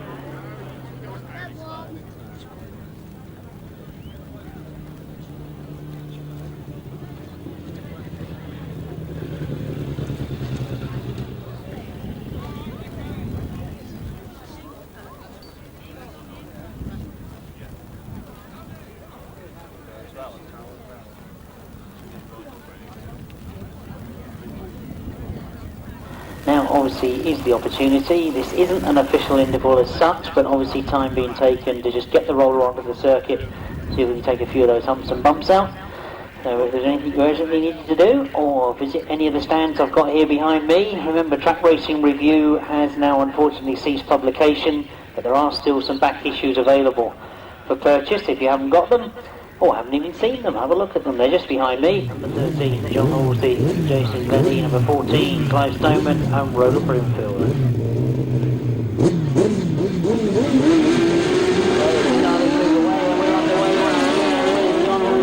Very good start once again. Into that first turn he goes, but he's gone wide and Matt Tyrrell goes through on the inside of it.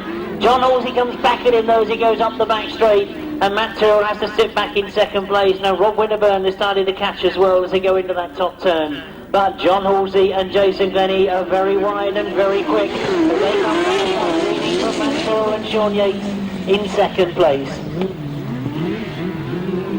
Now Rob quickly getting used to having Tristan passenger for him, a very experienced passenger of course. They sit in third place, but John Halsey trying to keep the pressure on, reminding you that he's had 2 wins from his first 2 rides. Good points for Matt Tyrrell as he sits in second place. Disastrous start to the day. He'll be pleased, I'm sure, to get better points this time. It'll be last lap flag for them this time as they come round, as John Halsey really is putting the pace on, and Matt Tyrrell, watch him go away from him in second.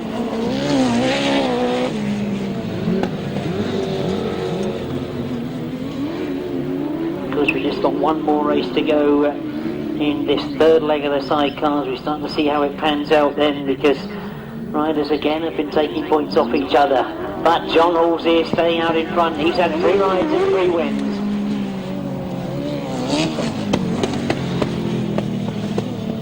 For number 13, John Halsey and Jason Glenny, 3 rides and 3 wins. In second place, number 96, that's Matt Tyrrell and Sean Yates.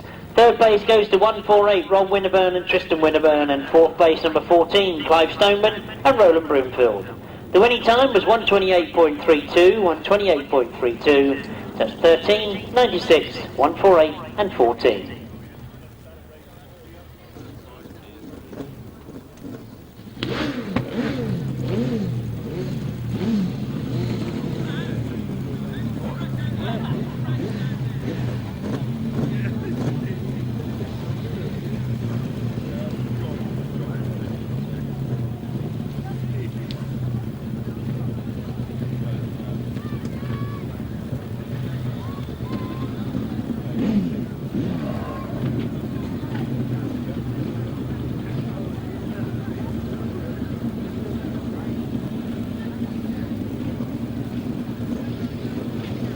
If we look to race 24, we've got coming to the line one outfit that will have seen what has happened in that last ride. That's Rob Wilson and Ian Well. They are the only outfit that can maintain the pressure on John Halsey and Jason Glenny. They've had 2 rides and 2 wins, but they're up against some stiff competition this time, because they've got number 9 Miles Simmons and Dave Hogan, who are on 12 points to win in second place. Now, can anybody else influence this result at all? Is it going to be a scrap between these two? Well, he really did get away from the rest of the field and into that first turn. So Miles Simmons has got all the work to do. It's those two that are starting to open up the gaps between them and Peter Lloyd in third place at the moment.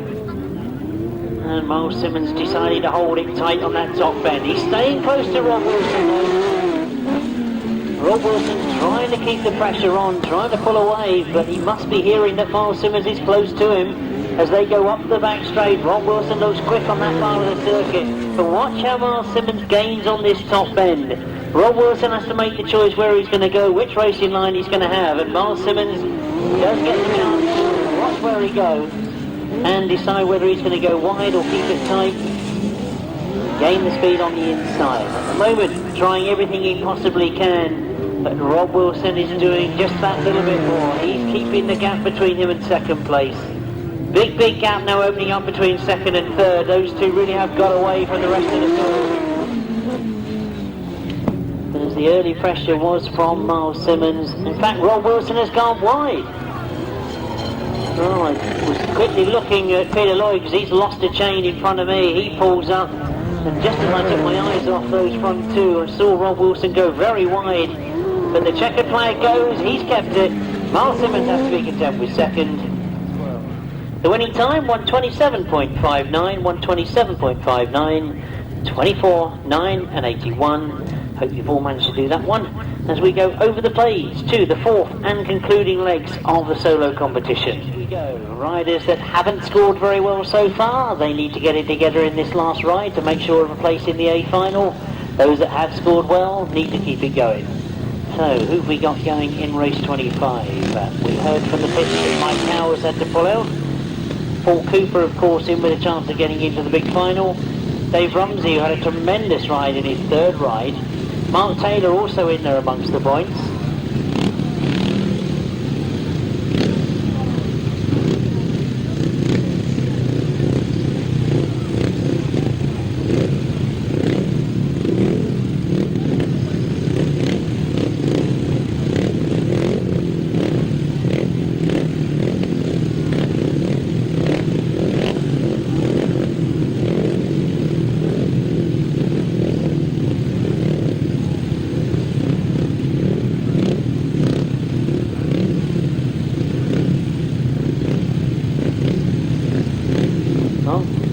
Consultation with the programme there. The starter deciding that Mark Taylor's got to come over a little bit.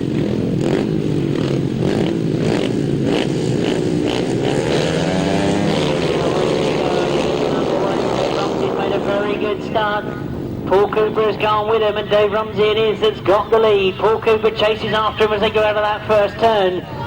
We saw Dave Rumsey have a great ride in his third ride, and he's following it up with a good start in his fourth.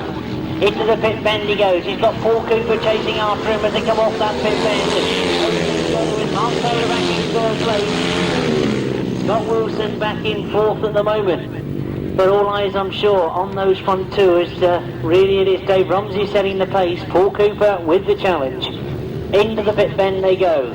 Paul Cooper with that tremendous style. He lays that bike down hard. He pushes it away. Riding after Dave Rumsey. It's all starting to close up between those two, and Paul Cooper is looking to have a go. Down the back straight he goes, into the pit bend. Is he going wide this time? He's tried the inside line. This time he's going the long way round, and is he got there? He comes back up, Ramsey comes back at him. Into the pit bend they go, and Paul's got to stay wide. He stayed on the inside all the other laps, but this time he's forced to go wide, and he's got it the long way round. Tremendous ride from Paul Cooper. Dave Rumsey will try and come back at him in the last bend, but it will be checkered flag this time. A tremendous ride from Paul Cooper. He takes it. Dave Rumsey in second. Across the line in third goes Mark Taylor. And Scott Wilson finishing in fourth.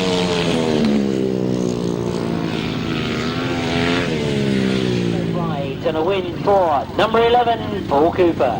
In second place, number 10, Dave Rumsey. Third place, number 170, Mark Taylor. Fourth place, number 74, Scott Wilson. Fifth place, number 24. In sixth place, number 71. And the winning time, 1:24.44. 1:24.44. So it's 11, 10, 170, 74, 24 and 71.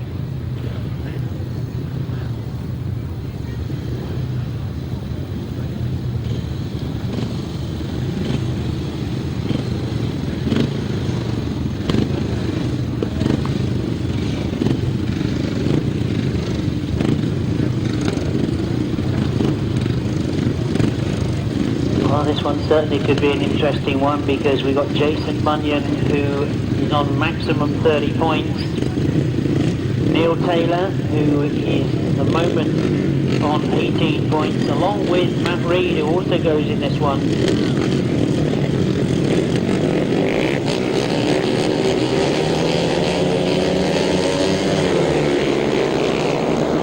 they go, and Neil Taylor's made a very good start. He's got his nose in front. But Jason Bunyan comes around the outside, and it's Jason that's got the lead.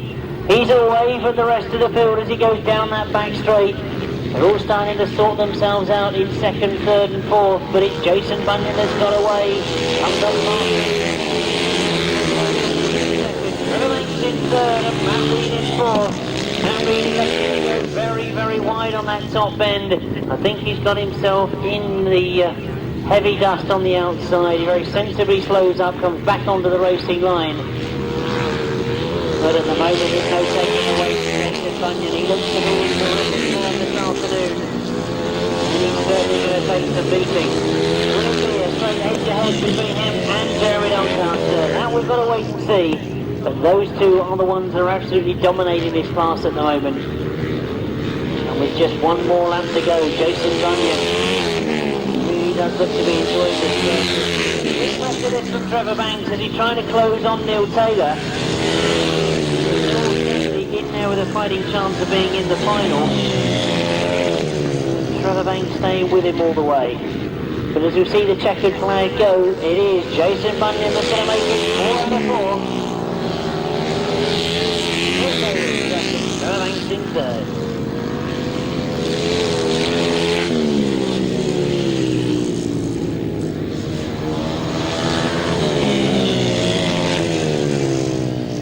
So a very quick time indeed, race 26, a win and making it 4 out of 4. Jason Bunyan, number 34, it is in first place. In second place, number 173, Neil Taylor. Third place, number 12, Trevor Banks.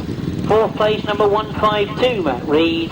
Fifth place, number 58, Mark Chilman. And sixth place, number 47. Seventh place, number 3, the winning time, 122.94, 122.94.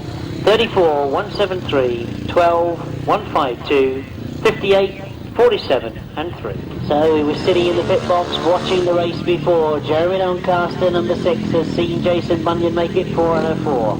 Can he equal him? Go on level terms into the final. He's got Mitch Godden next to him. He's got Jason Handley out here as well. He's got Glen Phillips and Martin Williams. So it's no easy task.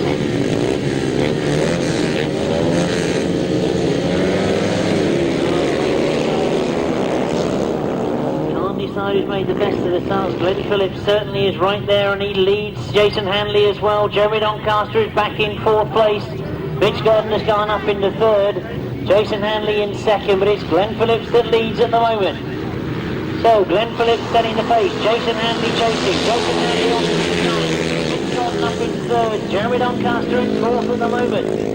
So Jeremy Doncaster with the work to do. He's coming under pressure from Martin Williams. But at the moment it's all about this first place between Glen Phillips and Jason Handley. Glen Phillips really piling the pressure on, making sure he doesn't allow those. Jason Handley switches lines in that pit bend. He's forced to go wide on the top. Well, that means he'll be very quick down that back straight. Watch where the extra speed comes. That's where it catches up. Where Glen Phillips decides to try and slow things down going into the bend. Jason Handley. A good ride this from Glen Phillips. Jason Handley will not give up. He's pushing every inch of the way as he goes down the back straight. Again he starts to get close. Forced to go wide once again. He's going to go the long way round if he's going to do it. Glen Phillips knows he's there, but Jason Handley is still on the outside. Glen Phillips though, just from Jason Handley. Tremendous ride between those two. And I'd taken my eyes off what was happening behind them, but I can see now that Mitch Godden has finished third, Martin Williams in fourth. And Jeremy Doncaster back in fifth place. Race 27 reads as a win for number 42, Glen Phillips. In second place, number 95, Jason Handley. In third place, number 9, Mitch Godden. And in fourth place, number 52, Martin Williams. Fifth place there, I should say, number 6, Jeremy Doncaster. And sixth place, number 29, Paul Knott. The winning time, 123.65, 123.65. As we've now got just one more solo race to go to conclude the qualifying for the Bonanza 2003. Remember, if you don't quite make the A final, there is the consolation fee. But they're all trying to make that A final.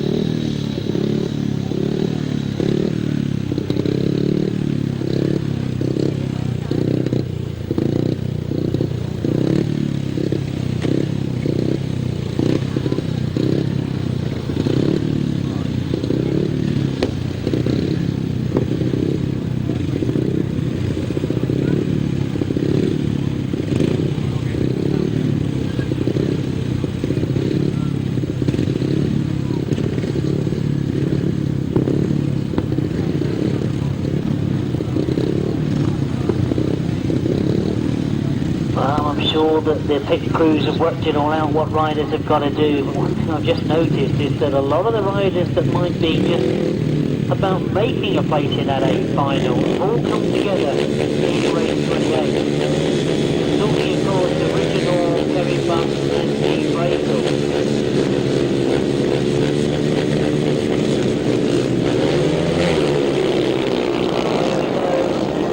Shouldn't forget also that Justin Elkins is out there. He takes the place of Ryan Tolley in the lineup. And it is Justin Elkins that's chasing after Steve Braidford as they go down that back straight, and he's got a way through on the inside. Well, they sort themselves out off that pit bend. Justin leads from Richard Hall in second. Steve Braidford has been caught by both of them. He had the early lead, but as he goes into that pit bend, look at Richard Hall going around the outside. Well, he wants the win by the look of it as he goes down the back straight looking for a way round. He's seen that Jason Handley has been able to ride the wide outside line. He knows he's doing it well. He lets Justin Elkins know he's there as he goes into that top bend. That's exactly what he does. Oh, tremendous ride from Richard Hall. Down the back straight he goes, but Justin's coming back at him. Oh, it might be a two-horse race as they've got a long way away from the rest of the field, but what a tremendous race it's turned out to be. Richard Hall in that tremendous style goes into the top end, just leading from Justin Elkins, who's, I've got to say, a bit more of a traditionalist speedway style. He sits up a bit more, tries to hug those inside flags, tries to make the machine broad as he goes into the bend. But Richard Hall is riding a tremendous ride on the outside of the circuit, and he's going to take the checkered flag. Very well deserved. I hope that's enough to get him into the final.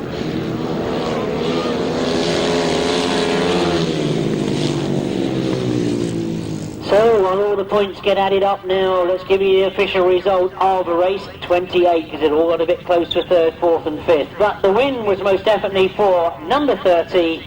That, of course, is Richard Hall. In second place, number 97, Justin Elkins. In third place, number 4, Kevin Buck.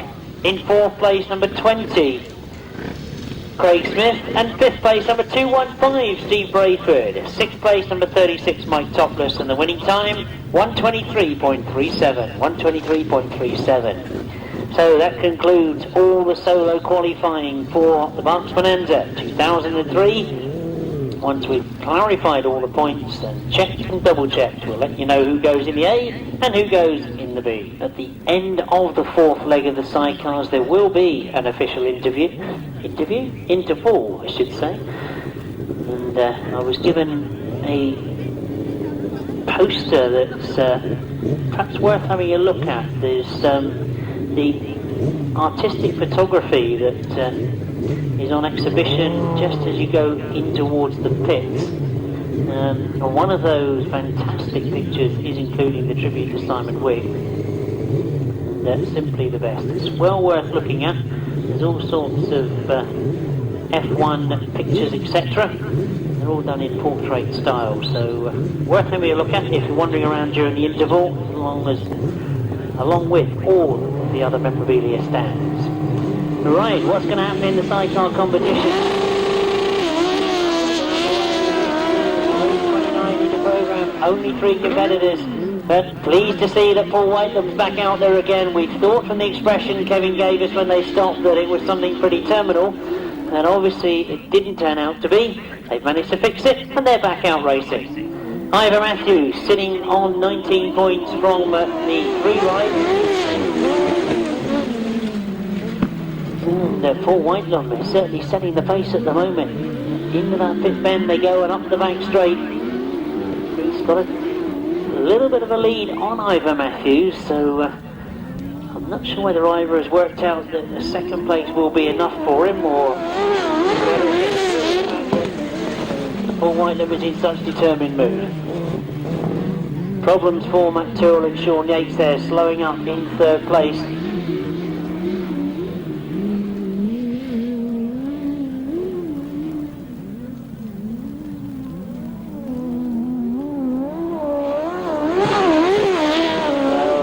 Is a tremendous ride from Paul Whitelam. I don't think it's going to be enough to get him into the A final, but who knows. They've got to complete all the rides in this fourth leg and then look at the point situation, see he comes round off that top bend. He's going to take the checkered flag, so he's definitely going to get the win. Ivor Matthews gets second, and Matt Tyrrell finishing in third. Number 92 for Whitelum and Kevin Jones. In second place, number 15, Ivor Matthews and Tony Miles. Third place, number 96. That's Matthew Tyrrell and Sean Yates. 128.03 was the winning time. 128.03, 92, 15 and 96.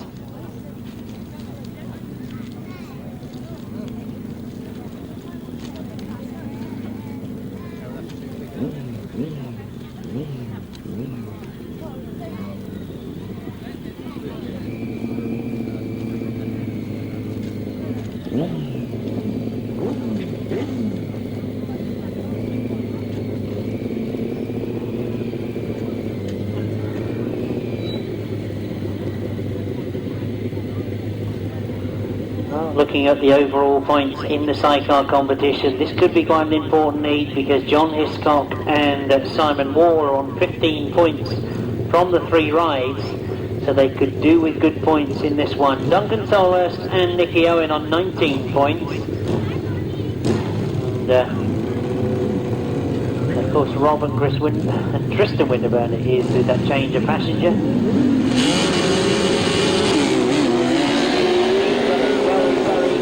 As they go into that first turn, it is Rob that gets himself to the front. So Rob and Tristan Winterburn leading at the moment as they go down that back straight. Oh, number 9, Miles Simmons, I shouldn't forget as well. He's on 17 points from the 3 rides. And not forgetting that he had a win and 2 seconds. So he's been going well this afternoon. Well, very quickly, Tristan's got used to riding with Rob Winterburn as they fly into that bottom turn. And they certainly don't look like being caught at the moment. Miles Simmons and Dave Hogan still there in second. They're not letting them get away. Duncan Tolhurst and Nicky Owen still holding third. Off the top end they come, and Miles Simmons tries to hold it very, very tight. He knows that Rob Winterburn's going wide on this top straight. And it all gets very, very close into that pit bend. But Rob Winterburn is still with the lead as they go up the back straight. Miles Simmons again closes. Duncan Tolhurst is closing as well, and Miles is in all sorts of trouble in the middle of the bend. He manages to sort it out though, and Duncan has done well to avoid him as well. He's almost locked it up in the middle of that bend. He lost him ground on Rob Winterburn, and certainly Duncan Tolhurst was a lot closer to him. Into the top bend they go for the last time. It'll be the checkered flag for them this time as they come round, and Rob Winterburn's done enough. He takes the win. Miles is in second and Duncan Tolhurst in third.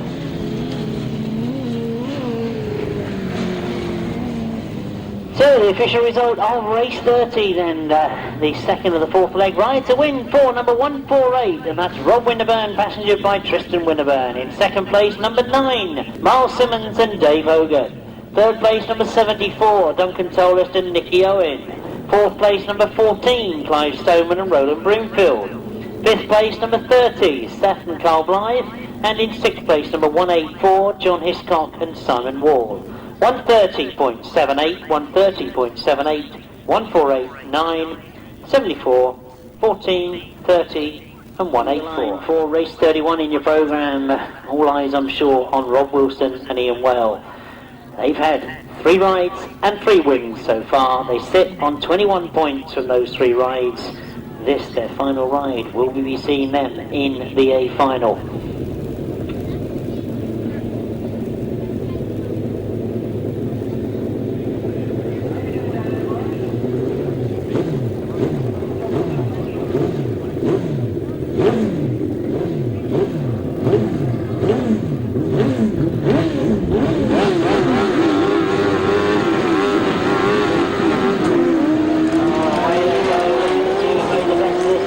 Sounded like problems for somebody. Joe Mogg certainly missed the start, but Rob Wilson has got away as he goes up the back straight. He's under pressure from Andy Robson and Keith Pitts, but he's now quickly gone into that top bend to make sure that he will consolidate it and make it 4 out of 4 perhaps as he goes past me, leading from Andy Robson.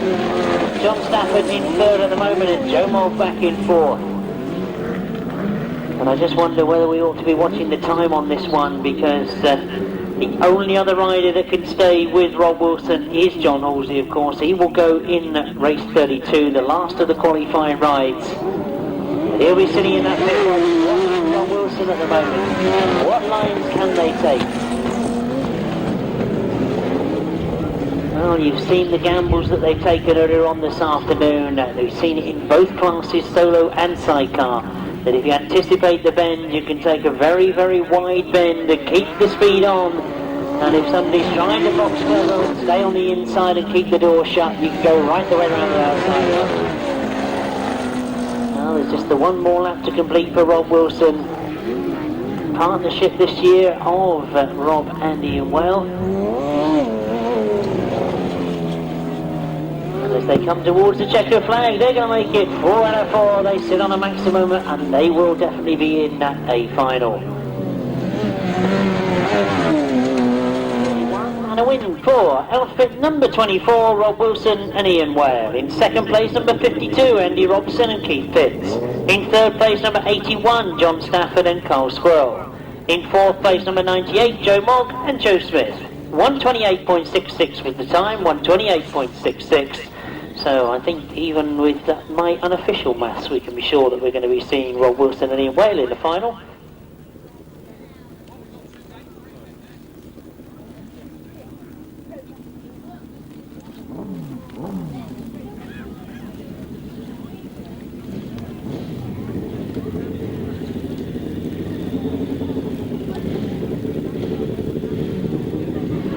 So the last of the qualifying rides for the 2003 Berks Bonanza, and it's a chance to see in action once again number 13 John Halsey and Jason Glennie. They've sat in the pits and watched Rob Wilson keep the maximum. They know he will go to the final unbeaten so far this afternoon. Can they equal it? Well, the only people that can stop them are Matt from Roller and Ian McCauley and Rob Bradley. Those are the three outfits that can stop him equaling Rob Wilson going into the final. Up to the line they go. This is the last of the qualifying ride. Away goes over the start. Well, he was a bike length ahead before they'd even gone about 20 yards off the start line. He's got himself in front, and I think that's where he's going to stay. Rob Bradley is in second place. Tristan Winterburn working very hard this afternoon, passengering both Rob Bradley and Rob Winterburn. He's knowing his way around this circuit. Matt from Roller is back in third place, and that's not good news for him. He needs to be in amongst the top points, really. I just wonder if third place being, 543 points, I'll take one. It might be enough. He might have worked it out what everybody else has done, but I'm only guessing. John Halsey and Jason Glennie leading then as they stamp their authority on this one, and they'll be hoping that Rob Wilson is sitting in the pits watching them this time, because they will both go into the final on equal points, both unbeaten this afternoon. One more lap to go then for John Halsey and Jason Glennie. Matt from Roller continually trying to get close to Rob Bradley, but the gaps are still there. Drives hard on the inside, but it will be checkered flag this time as they come off that top bend. It's going to be a maximum for John Halsey and Jason Glennie. We will be seeing them in the A final. Can they get their name again on the Berks Bonanza Trophy?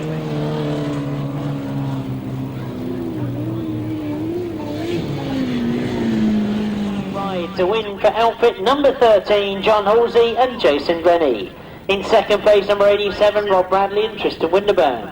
In third place, number 5, that's Matt from Marola and Andy Wilson. Fourth place, number 50, Ian McCauley and Darren Wills. 129.25 is the winning time, 129.25, 13, 87, 5 and 50. And that's the last of the qualifying rides. We now work out who it is that goes in the A or B finals in both sidecar and solo. Not sure exactly how long the interval is going to be. I should imagine it'll be about quarter of an hour, 20 minutes at the very most. So enjoy the sunshine, have a wander around. The beer tent's on the far side. We've got catering vans all around if you didn't bring anything with you. The grasser stand will be open. The Berks Bonanza B, race 33 in your programme.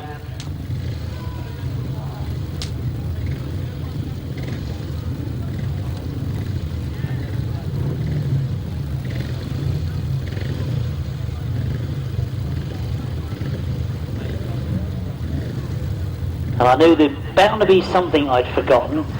I've been told that depending on which way or which part of the country you come from, you'll be either going out of this circuit north or south effectively.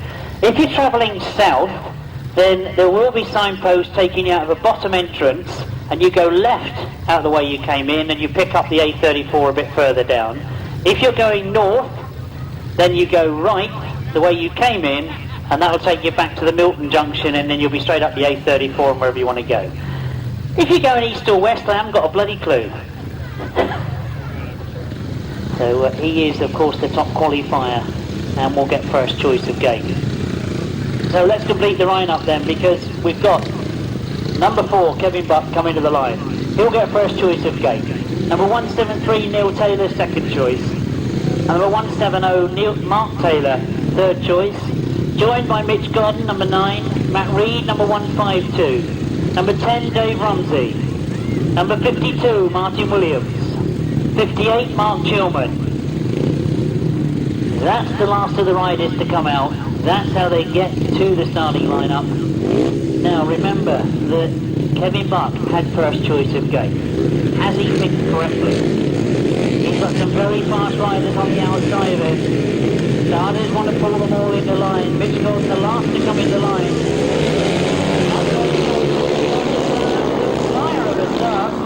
He really did come out of that gate. He's gone round wide in that first bend. He's got the lead, but he's got a rider coming through on the inside of him. So it's one of the tailors we think that's come through on the inside. To confirm that for you as they get round near me. Matt Reed is the rider in second place, and it is Dave Rumsey is in fourth place at the moment, and Mark Taylor in fifth. But Matt Reed has taken a wide line. And he's got himself in front of Neil Taylor. Those two now starting to pull away a little bit from Mitch Godden as they come into this pit bend. The dust starts to clear, and Matt Reed is making it. Mitch Godden in third. Dave Rumsey in fourth at the moment. Mark Taylor in fifth. But on the far side, going down the back straight already, you can see that Matt Reed, who I would have expected this morning to have been in the A final, he's had some disappointment as he's gone through the afternoon, but he's now making up for it with a tremendous display in the final. Neil Taylor. Mitch Godden is moving through in the second place, and Neil Taylor is fighting back. Just one more lap to complete, and as Mitch Godden attacks again on the inside of Neil Taylor, Mitch Godden has moved through in the second place. So the Kent riders, 1 and 2 at the moment, as Matt Reed comes towards the line, and Matt Reed takes the first to the finals. Mitch Godden takes second, Neil Taylor in third, Dave Rumsey in fourth, Mark Taylor in fifth, Martin Williams in sixth, and Kevin Buck in seventh. And that was just the first of the finals.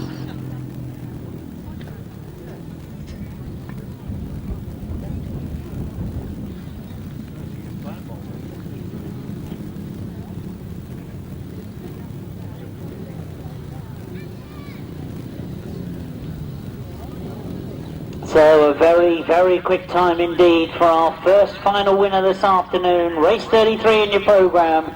It was billed as the solo Bonanza B final, and it was won by number 152, that is Matt Reed. In second place, number 9, Mitch Godden. In third place, number 173, Neil Taylor. Fourth place, number 10, Dave Rumsey. Fifth place, number 170, Mark Taylor. Sixth place, number 52, Martin Williams. And at seventh place, number 4, Kevin Buck. Eighth place finisher there, number 58, Mark Chilman. And the winning time, very quick indeed, 124.84. 124.84. 152, 9, 173, 10, 170, 52, 4 and 58.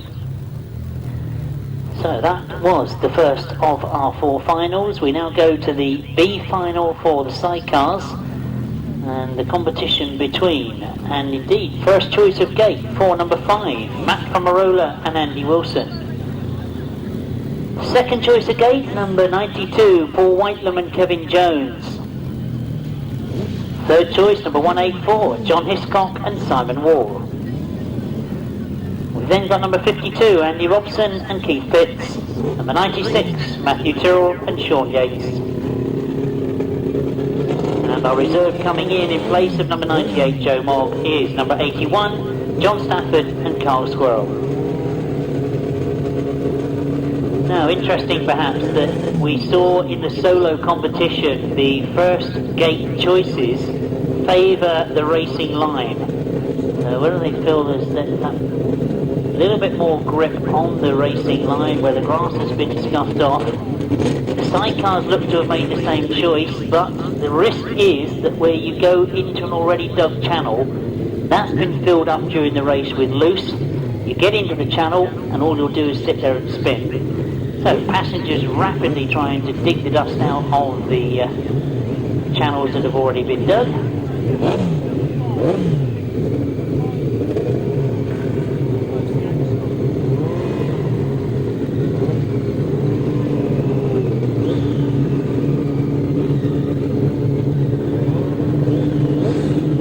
So the sidecars get themselves ready for the Bonanza 2003 B final. Watch for Matthew Tyrrell on the inside. He was one of the last to qualify. John Hiscock right on the outside here. The first three that had choice have gone for these outside gates. Paul Whitelam has got possibly a good gate, but he's in fact stalled the engine. Well, he gets it quickly restarted. Back into line.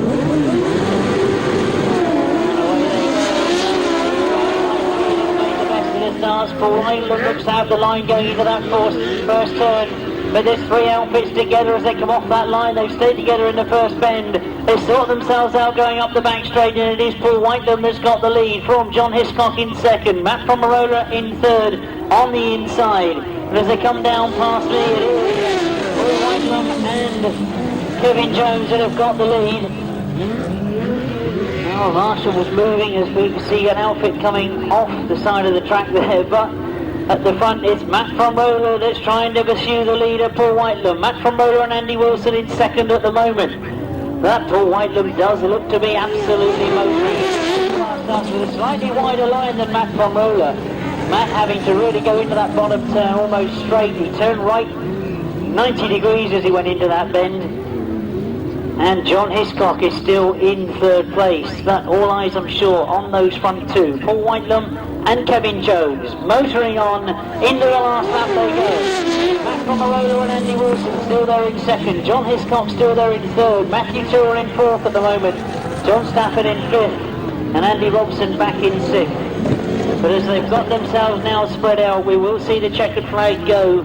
We saw him have a tremendous last heat, and indeed he's done it in the B final as he comes to the line. A win for Paul Whitelam. Matt Pomerola and Andy Wilson get second. John Hiscock and Simon Wall get third.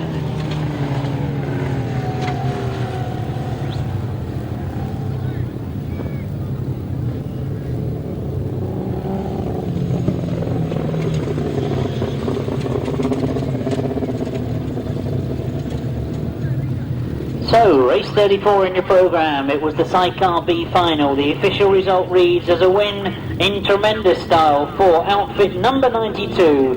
That's Paul Whitelam and Kevin Jones. In second place, number 5, Matt Pomerola and Andy Wilson.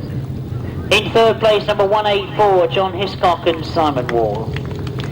In fourth place, number 96, Matthew Tyrrell and Sean Yates. In fifth place, number 81, John Stafford and Carl Squirrel. And in sixth place, number 52, Andy Robson and Keith Fitz. The winner's time, 128.44. 128.44 for those of you that keep your programmes 100%. That was the Sidecar B final. We now move to the Berks Bonanza Solo A final, sponsored by Faulkner's Motorcycles. The competitors already coming to the line. Number 34, unbeaten so far this afternoon, Jason Bunyan. He gets first choice of gate. He's done exactly as he saw them do in the B final. He's picked one of the racing line start lines. He's got on the inside of him number 6, Jeremy Doncaster. On the inside of Jeremy Doncaster goes number 97, Justin Elkins. On the outside of Jason Bunyan, I now see that we've got Paul Cooper. Again going on the inside, we've got number 42, Glen Phillips. Alongside him, number 95, Jason Handley. Now, where is Richard Hall going to go? He, in fact, has gone on the inside of Steve Braidford. So, two riders that we are normally expecting to take a wide berth on the first turn, both on the inside of a number of riders that will typically go for the inside. Justin Elkins has made a good one from the middle of the gate. He breaks as they go into that first turn. They start to sort themselves out. And as we've lost riders on that top bend. Jeremy Doncaster, I can see, was one of them. He's quickly up on his feet. There is going to be a red flag. Well, it was Glen Phillips that had made the best of that first turn, but behind him, unbeknown to him, there had been riders crossing lines and indeed connecting with each other. Jeremy Doncaster was one of them, that was for sure. He's up and okay. I think that I can see Paul Cooper as well, now up pushing his machine. But we've still got one more rider that I can't identify. These things sorted. And quickly the riders want to make sure that they get the same position that they had when they made those first choices. They've all been riding long enough now, they know exactly what the rules are. They've got to go back to the starting gate that they chose the first time. So it means that Jeremy Doncaster will be on what I can only describe as really an outside gate.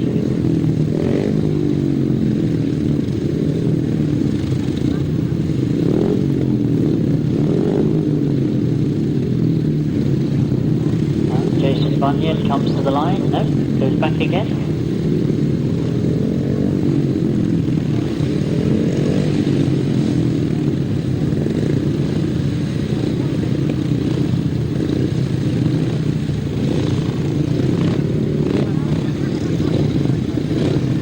I believe we are waiting for Justin Elkins.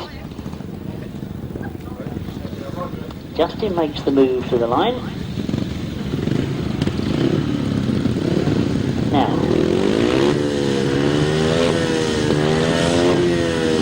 so Richard Hall first to the start line, Steve Braidford, Jeremy Doncaster, Jason Handley, Justin Elkins, Glen Phillips, Jason Bunyan and Paul Cooper.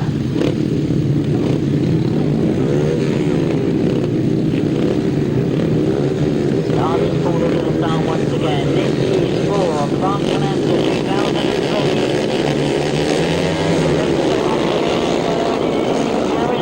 Has made the best of the starts. Jason Handley's made a good one as well, and it's Jason Handley that's got to the front. Jason Handley it is that goes to the front. Jeremy Doncaster goes after him, and Jeremy Doncaster gets through. Jeremy Doncaster it is on the inside of Jason Handley. Jason Bunyan's coming through as well in third place. There's the three of them come off that bottom third. It's Jason Handley. Donkey on the outside and Jason Handley on the inside. You can see Jason Bunyan's right there as well, working hard in that third place. He knows that they'll be pushing each other in front of him. He'll take any gap he can get as those two push each other.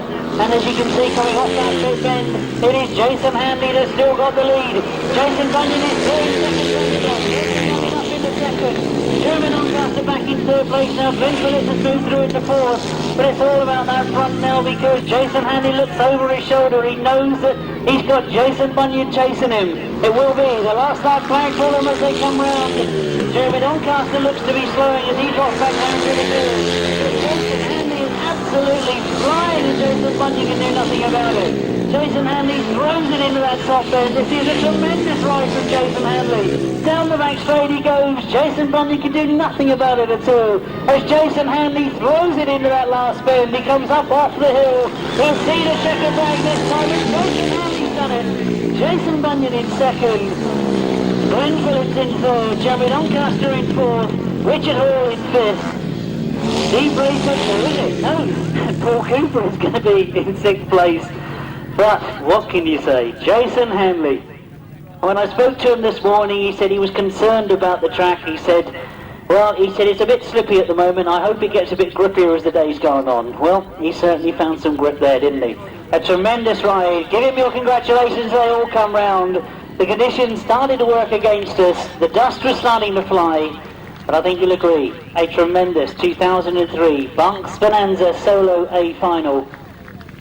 All of the riders, in fact, a brilliant hard ride. Great to see the return of Jason Bunyan to track racing. We thought we'd lost him completely to Speedway, but great to see him back. And what can you say about Jason Handley?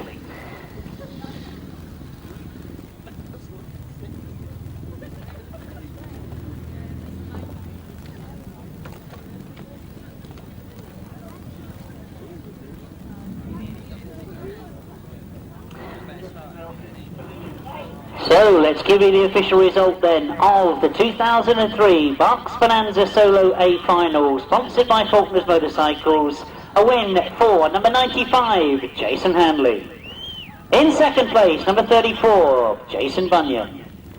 In third place, number 42, Glen Phillips. Fourth place, number 6, Jeremy Doncaster. In fifth place, number 30, Richard Hall. Sixth place, number 11, Paul Cooper. Seventh place, number 215, Steve Braidford. And the winning time was 1:22.84. 1:22.84. So where it says in your programme 2003 solo champion, we now put the name of Jason Handley. 15 is Ivor Matthews, Tony Miles. 74 is Duncan Tolhurst, Nicky Owen. 9, Miles Simmons and Dave Hogan. And 148, Rob and Chris Winterburn. That's the 6 that come to the line, and I'll quickly correct that because I think it's going to be Rob and Tristan Winterburn that come to the line. Indeed, as they come to the line. Now, we've seen in all 3 of the previous finals that the fastest competitors have chosen what is effectively the racing line, and I thought we were going to see it again. John Halsey has taken the starting position, which effectively is gate 4. It's just on the racing line, you're middle of the gate, so in effect you've got 2 competitors on your outside. Now they are 2 very quick competitors, because he's got on the outside of him immediately Rob Wilson and Ian Whale, and right on the outside Ivor Matthews and Tony Miles.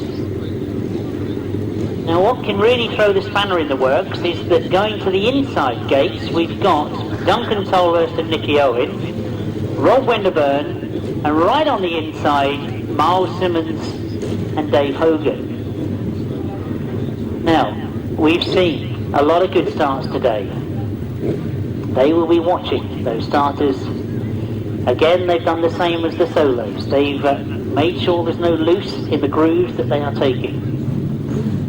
6 competitors, any one of them could become Berks Bonanza 2003 champion. Starting to move away, up go the tape, we get a flying. Rob Wilson has stopped on the start, John Halsey's got away. Ivor Matthews is right there, and then Miles Simmons is on the inside of it.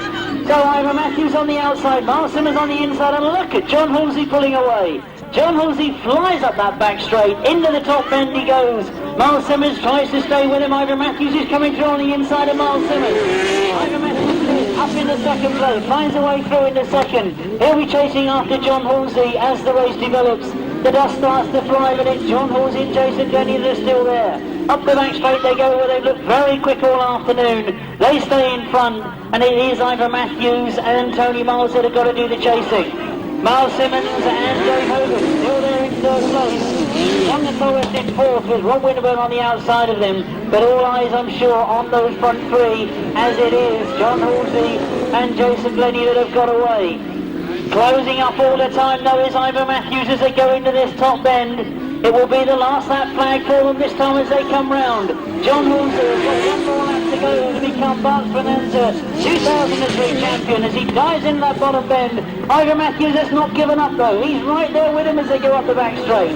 Ivor Matthews and Tony Miles pulling out all the tricks they can. They're chasing hard into that top bend. It's going to be into the checker flag this time as they come off that top bend. They come out of the dust and Ivor Matthews has done it! Ivor Matthews has got through! Oh, we couldn't see it in the dust, but they come out of the dust, and they've got through on the inside. John Halsey must have drifted wide. He must have thought he had it. But Ivor Matthews and Tony Miles, a tremendous last turn. and they knew they had to push John Halsey all the way. They dived through on the inside. Give them your congratulations. What a way to finish the day. Tremendous last turn from Ivor Matthews. Well, I'm sure that I'm not amongst any of you that would have thought that would have happened. I did honestly believe that John Halsey had done it. I was expecting to calm down and speak quietly as I went across the line because they'd done enough. But what a turn up for the books. Ivor Matthews, tremendous result for him. And what a tremendous lot of racing we've had today.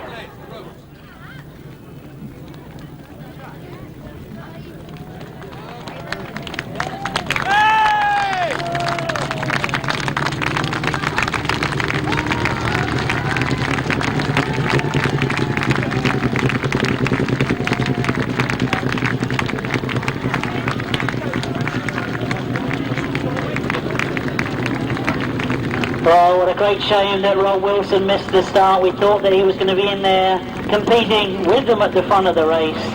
Wasn't to be his day, but they all go back safely into the pits. A tremendous sidecar final. Let's give you the official result, as it was indeed a win right on the last turn for number 15, Ivor Matthews and Tony Miles. In second place goes number 13, John Halsey and Jason Glennie. Third place, number 9, Miles Simmons and Dave Hogan. Fourth place, number 148, Rob and Tristan Winterburn. Fifth place, number 74, Duncan Tolhurst and Nicky Owen. And sixth place, number 24, Rob Wilson and Ian Whale. 128.28 was the winning time, 128.28. The sidecar champions are Ivor Matthews and Tony Miles. We've got a lot of presentations to get through. Steve Schofield, I understand you're here somewhere. If you could make your way up to the presentation, would be appreciated. You can see where the presentation is going to take place. That will be just behind me to the left, where they've got the caravan. Or caravan? I think they call that a lorry, don't they? Well, it was a strain of the neck. I couldn't see round the corner. I was going by the mirrors, you see. No, you don't want to follow me down the motorway. Right. Yes, the truck where they're going to have the presentation as soon as we can get things organised. We've got the Grasser 2002 year awards, and then obviously the Berks Bonanza presentations. Top 3 in both solo and sidecar, please riders, if you can hear me in the pits. Those of you that have got to rush off, remember what we said about... Goodness me, how can I concentrate when I've got him going past me? Right. Obviously what we want to do is the 2002 Grasser Awards, which obviously, as you can see, I've been given all the transcripts here. I haven't seen them, not edited them. I'm not going to add anything to them or take anything away. But first of all, is Roger Meester about somewhere? Roger? Oh, here he comes. No, steady, steady. I don't want to be accused of anything. You slow down and just walk. No, he hasn't got a crash helmet on. Just quickly brushing your hair. What, two teeth on the comb? Right.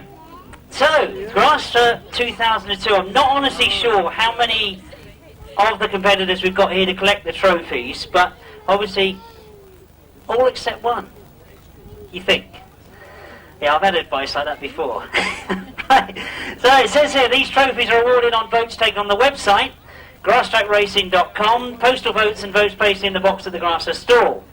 We start with the most improved youth rider of 2002, and the award this year, to be collected, I believe, by Rob Smith, goes to a young rider by the name of Scott Campos.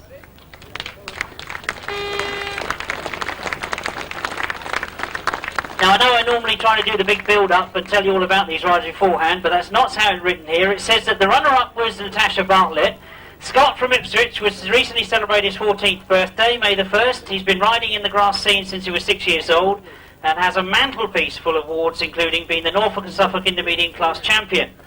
He was also 5th in the FIM Gold Trophy event in Germany last summer and has ridden in France for the last 3 years. He was 3rd in the International Youth Contingent at Marmande. He is also a huge Speedway fan and is currently a mascot for the Ipswich Witches, where he's able to compete a few laps on his 500cc machine before and after the match. So, excellent achievement, and indeed I think it goes to somebody we're going to have to try and remember the name of. So, collecting the reward on behalf of Scott Campos, our very own Rob Smith. Thanks, Rob.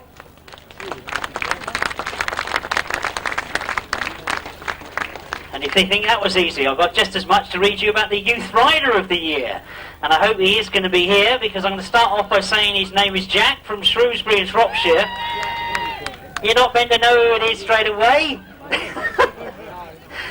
He's celebrating his 15th birthday on May the 28th by moving into 350 youth riding and senior 350 racing on the grass.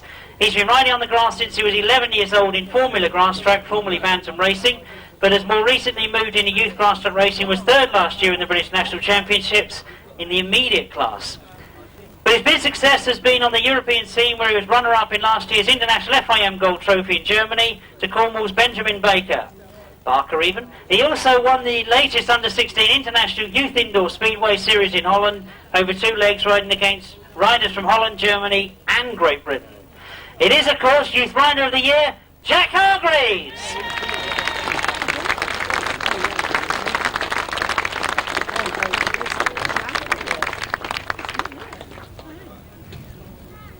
Oh, man wants a picture.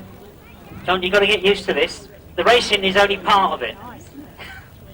Well done indeed to Jack Hargreaves. I went out at that point. The runner-up was Russell Smedley. Nothing on the back, so I won't turn over. Right, we move on to Grasser Rider of the Year. This year's vote is a combination of votes taken from Paul Miller's Grasstrack website, postal votes and voting via the box of the Grasser stand. Didn't I say that earlier? All right, let's just remind people, yeah? Right, the most improved solo, a runaway victory. Improved, it says he has improved, has been a source of entertainment to many people. In third place was Andrew Appleton, the runner-up was David Howell, but what the rider I was talking about, most improved solo this year, is one and only Richard Hall!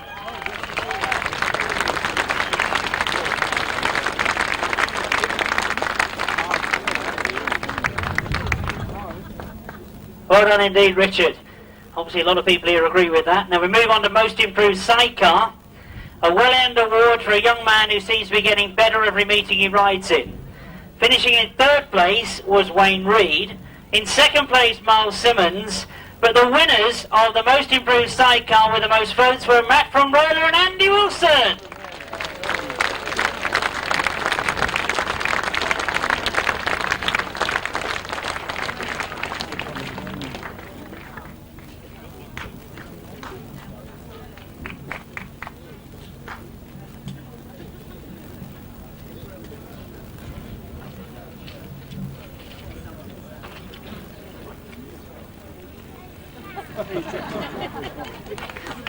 Well done indeed to Most Improved Sidecar, winning the most votes for 2002, Matt from Roller and Andy Wilson. Sidecar of the Year, for the first time, has gone to 500cc sidecars. They've won this category, a very large vote for, would you believe, and let me start off first of all by saying that Wayne Reed has got in there again in third place. John Halsey and Jason Glennie got there in second place. But outright victory has gone to Lester Goodwin and Andrew Stevens. And I understand that one of them is here. Andrew? Yep. Now, with all those supporters, I'm not surprised by this at all, am I? You're probably all on that internet every night of the week, weren't you? Well, that's how it's done anyway. Well done, Andrew. To add to all the trophies that you and Lester have won, Grasser Sidecar of the Year 2002.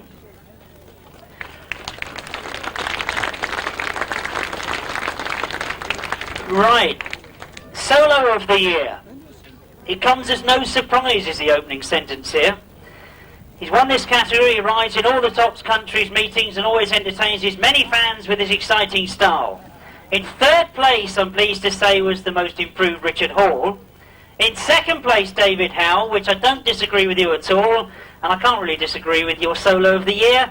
Don't think he's here this afternoon, but a big round of applause for one and only Paul Hurry.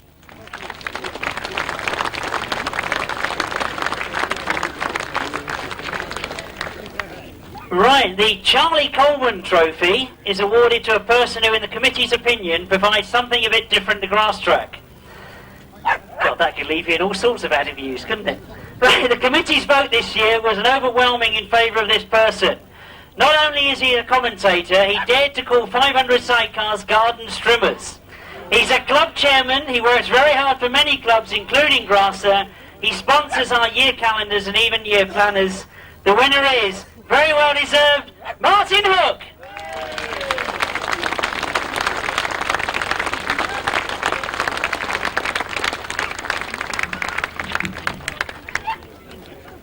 And now I know why you didn't get him to do this.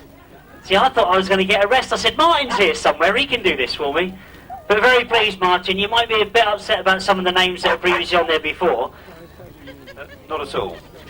What can one say at a time like this? Colin Sweeby, Lynn Taylor, Steve Schofield, Rob Smith, and me. I'm with the elite.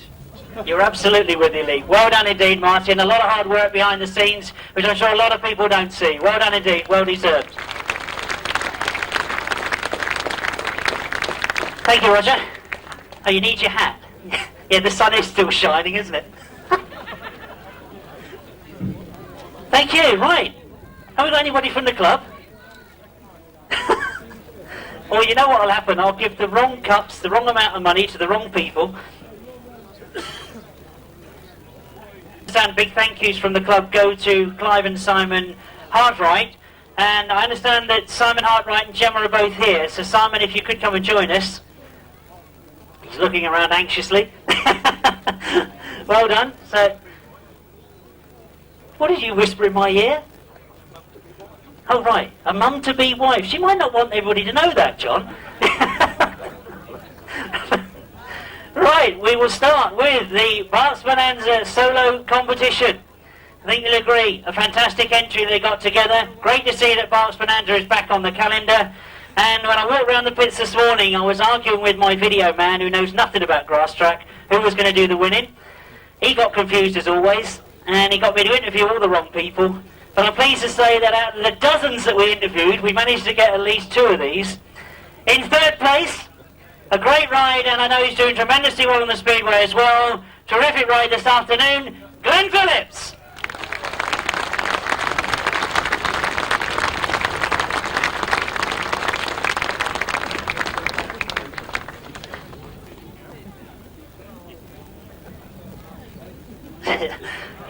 Yeah, go that way.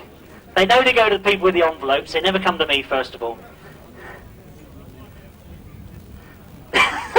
Only the one kiss, yeah? Right. Glen, well, I want to have a quick word, because obviously when I spoke to you this morning, we were trying to sort of get out of the riders. Small track, suit the speedway rider. The long track boys won't be able to go all the way around the outside, but it turned out interesting. I lied. It was more grass straight than I thought. But no, I adapted to it in the end, and I got my head in gear, and it went well. Well, indeed, it went well, and of course, what I think a lot of people here will hope to hear is that whilst you're putting a lot of effort into the speedway, you're still going to be doing as much track racing as you can, aren't you? Definitely. I've just got to spend more money on my bikes because the speedway takes over, and well, I just enjoy my grass track, so I'll be there. Well done indeed. Third place this afternoon in the 2003 Berks Bonanza, Glen Phillips. And it does give me a lot of pleasure to call up second place finisher, because I know I've said it a couple of times this afternoon. I'm going to try and embarrass him if I can. I thought we'd lost this rider to track racing. I thought he was going to be a bit of a hairbrain when I first saw him this afternoon, but he got better as the afternoon went on. He's finished in second place. It is, of course, a return to the sport for Jason Bunyan.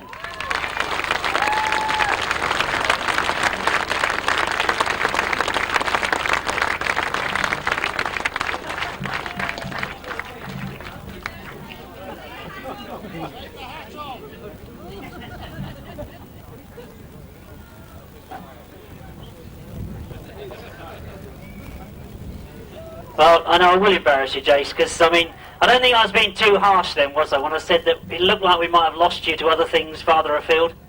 Yeah, that's first crash. I mean, I've done it like 18 months. I was a little bit rusty, and I just ran around the road and enjoyed it, really. Well, that's good to hear, and obviously I'm going to push on very quickly to say if you enjoyed it, you're going to be doing more. Yeah, I've got some German meetings coming up, so this was a nice sort of meeting to blow the cobwebs out, and yeah, it's good to read. That final was anyone's race. That was just one big first bend there. One big first bend. I think, yeah, we saw evidence of that the first time. I got lost twice, and I was just people going everywhere. I was just like, I was holding on to the bike, and I knew I was going to get nailed or something. But then I just popped out down there. And I was like, third, that's all right. Well, that was all right, and you got up in the second. Well done indeed. The Berks Bonanza 2003 second place, Jason Bunyan.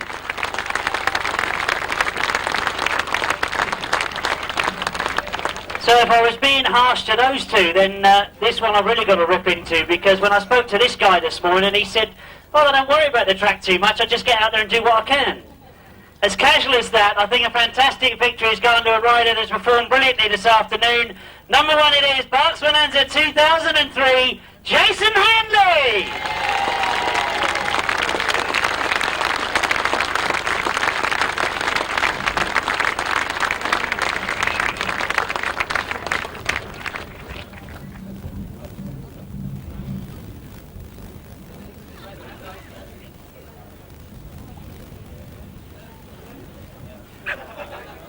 All right, hang on, you want the pictures as well?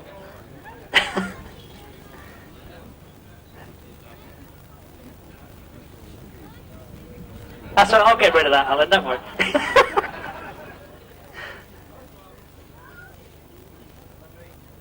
Excellent. Right, well, you got the champagne, you got the cup, you got the money. All there is left now is to have a little chat with me and tell me exactly where it all went right and wrong. Well, there's a few bumps, so I thought it might not be too bad today. Then it was right grippy to start with, then it got a bit slicker, so I was struggling a bit. But as long as I made a good start in the final, I knew it wouldn't be too bad. Not too bad? Yeah, that's it, you have to make a good start, then a bit of dust and nobody can see, you see.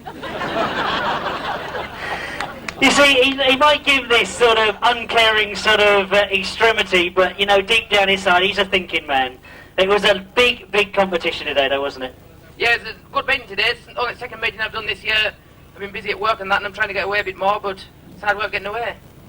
So does that mean you're going to be able to in the future? I don't know. Thanks for the commitment. Right, well, we hope you're going to be, because on today's performance, I think everybody here will agree with me. A tremendous ride from a tremendous rider. Number one, Berks Bonanza 2003, Jason Handley!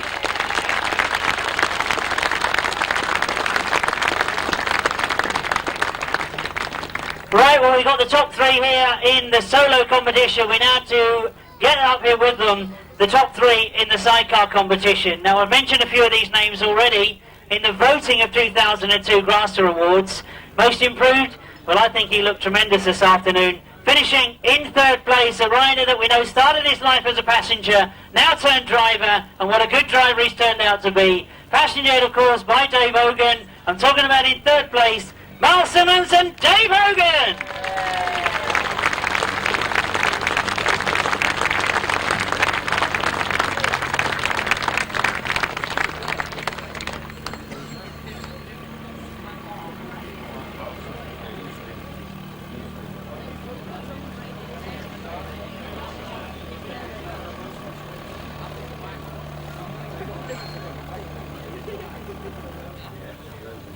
Well done indeed, guys, and you know that you hate this bit, that you've got to have a word with me, but the one thing I'm going to try and do now is straight away embarrass you, because when we sit in that caravan, I sit to the right a little bit, we've got three lap scorers to the left, and we've got a line judge who's dead in line with the white line that is marked across the track.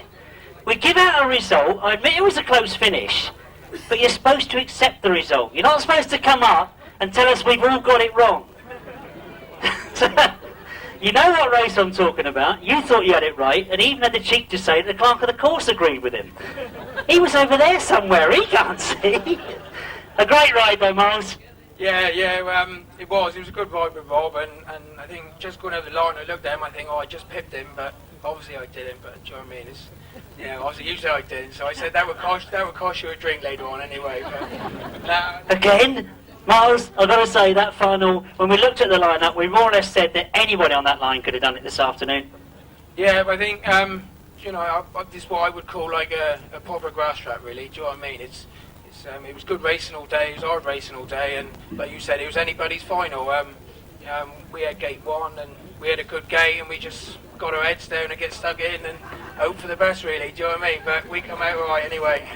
It's supposed to be a controlled sport. You're not supposed to just say that you let go of the clutch and then hold on for dear life. But Dave, a great day. Yeah, it was good. it was a bit hard out there because we haven't done much this year, so yeah, a bit hard going.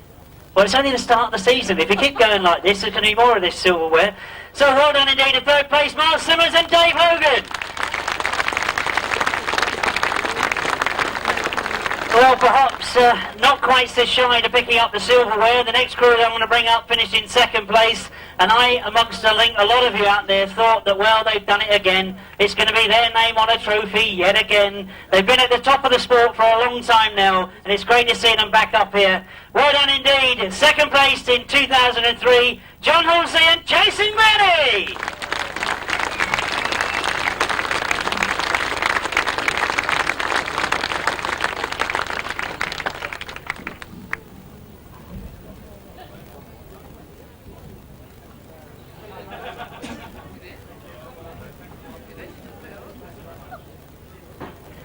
Well, it's simple, John.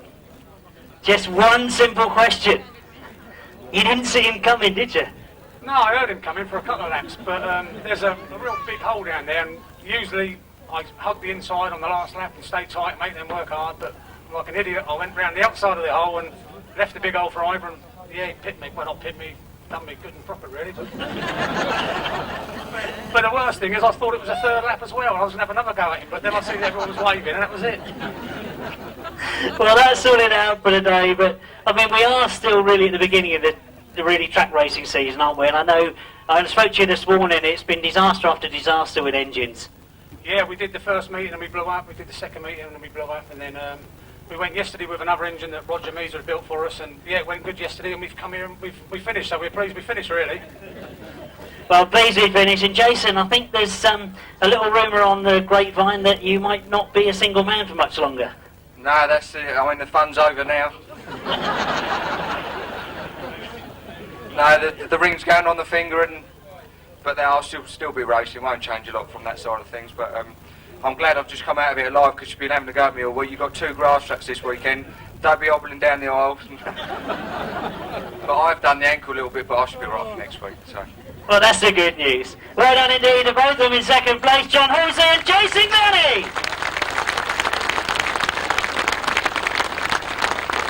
So it means that I've just got one more pair to bring up here, and they of course have got their names on the trophy. They are 2003 Berks Bonanza champions, and didn't they do it the hard way? Not from start to finish, they worked their way through, left it to the last bend, a tremendous race. The winners this year, Ivor Matthews and Tony Miles.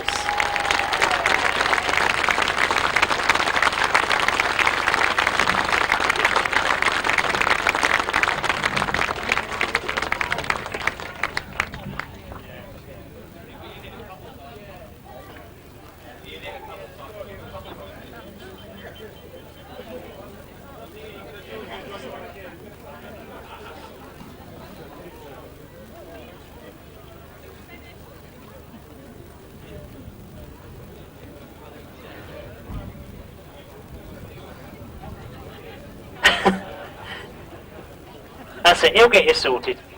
Yeah.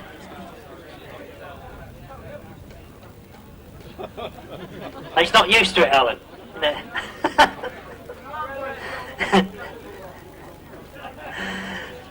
Well, I think it's obvious what I've got to say, Ivor, really, is that all of us are watching it. We were all worried about the dust. It was a hard track, we know that from what we've heard from all the other riders. He left it to the last minute. Yeah, I mean, it was hard work all day, to be honest. But I said to myself before we went out in the final that I wasn't going to give up. And I think I was third at the end of the first lap. Just managed to get by Miles, and then I was tracking John the whole race. But as he said, he just left that bit too much gap in the final corner, and I was through. So. You certainly were through, and I know that perhaps looking at you down at the Champion of Champions earlier in the year, it was looking like maybe you've got a few problems to sort out with the engine, with the bike, whatever, but it's looking to come together now. Yeah, we did have a few problems. We'd altered a few things in the winter, and it wasn't quite working, but we managed to track the problem and obviously solved it. So, no, I mean, we're really chuffed, obviously. Well done indeed, and Tony, I've got to have the last word with you, haven't I, really? You know, Mr. Motivator.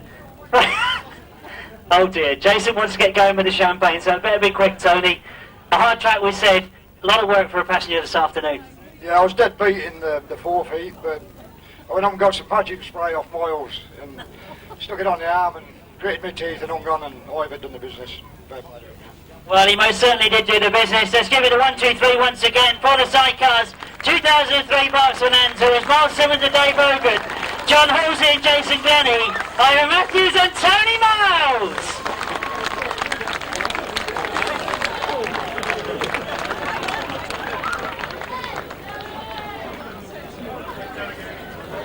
So, I think the beer tent is still open. Hope you're going to make your way over there. It only remains for you to say I hope you enjoyed the afternoon's racing. Well done indeed. Our great thanks to our landowners, Clive and Simon Hartright, the Berks Bonanza Club, and indeed a great afternoon's racing to all the riders. Hope you, the spectators, have enjoyed it. Have a safe journey home. We'll see you at an event sometime soon.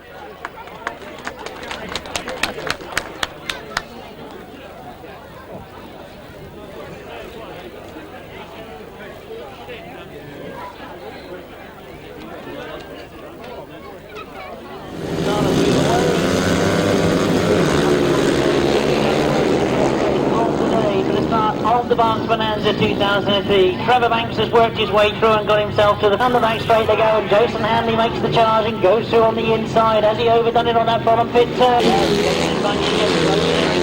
Way round. Marshals move away, up go the pace as they get away. John Walker has made the best of the start. Down the bend they go. Ian Lee Amos is going well on the outside. Matt Pomerola tucked in. Get the drive up the back straight, throws it into this top bend. He'll keep it tight, forcing Ivor Matthews to go wide, but Ivor's done this before. I understand that he's taken the place of Mick Turrell and Tony Baisby. Your programme as reserve. He's riding number 4. He's there. Can he do anything about it? Tries to keep in front, but Jason's found a way through. Elkins has got to the front.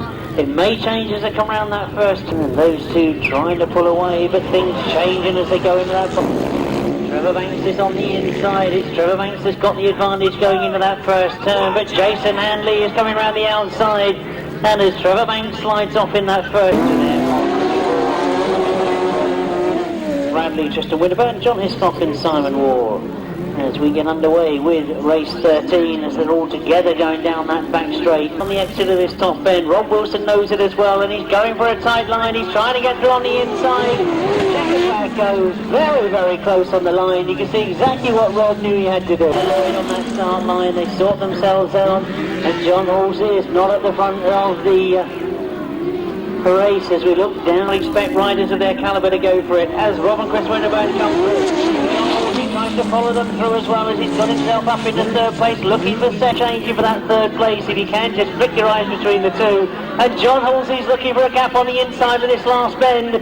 He's got the line as they come out of the bend. Paul Whitelam tries to come back at him, but the checkered flag go. Matt Reed has got to the front. Jason Bunyan is right there with him.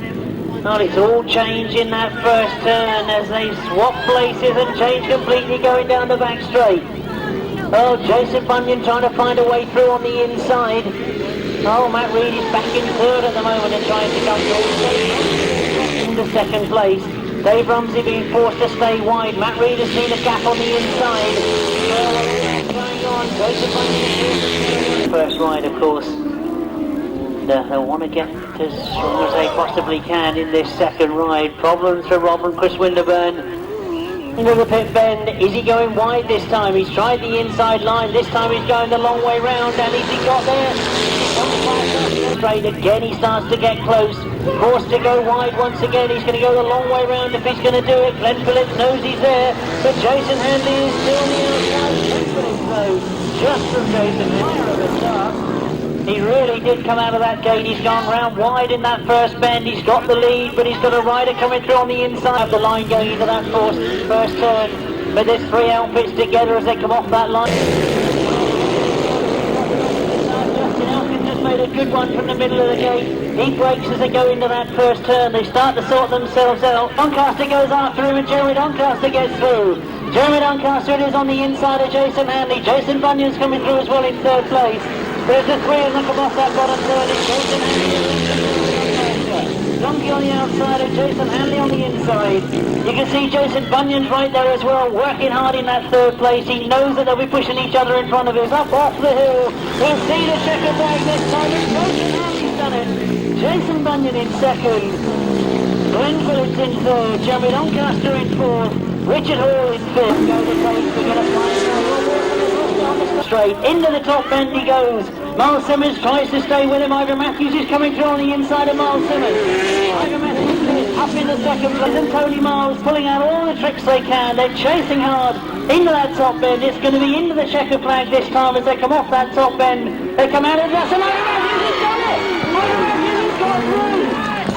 Oh, we couldn't see it in the dust, but they come out of the dust. And they've got through on the inside. John Rumsey must have drifted wide.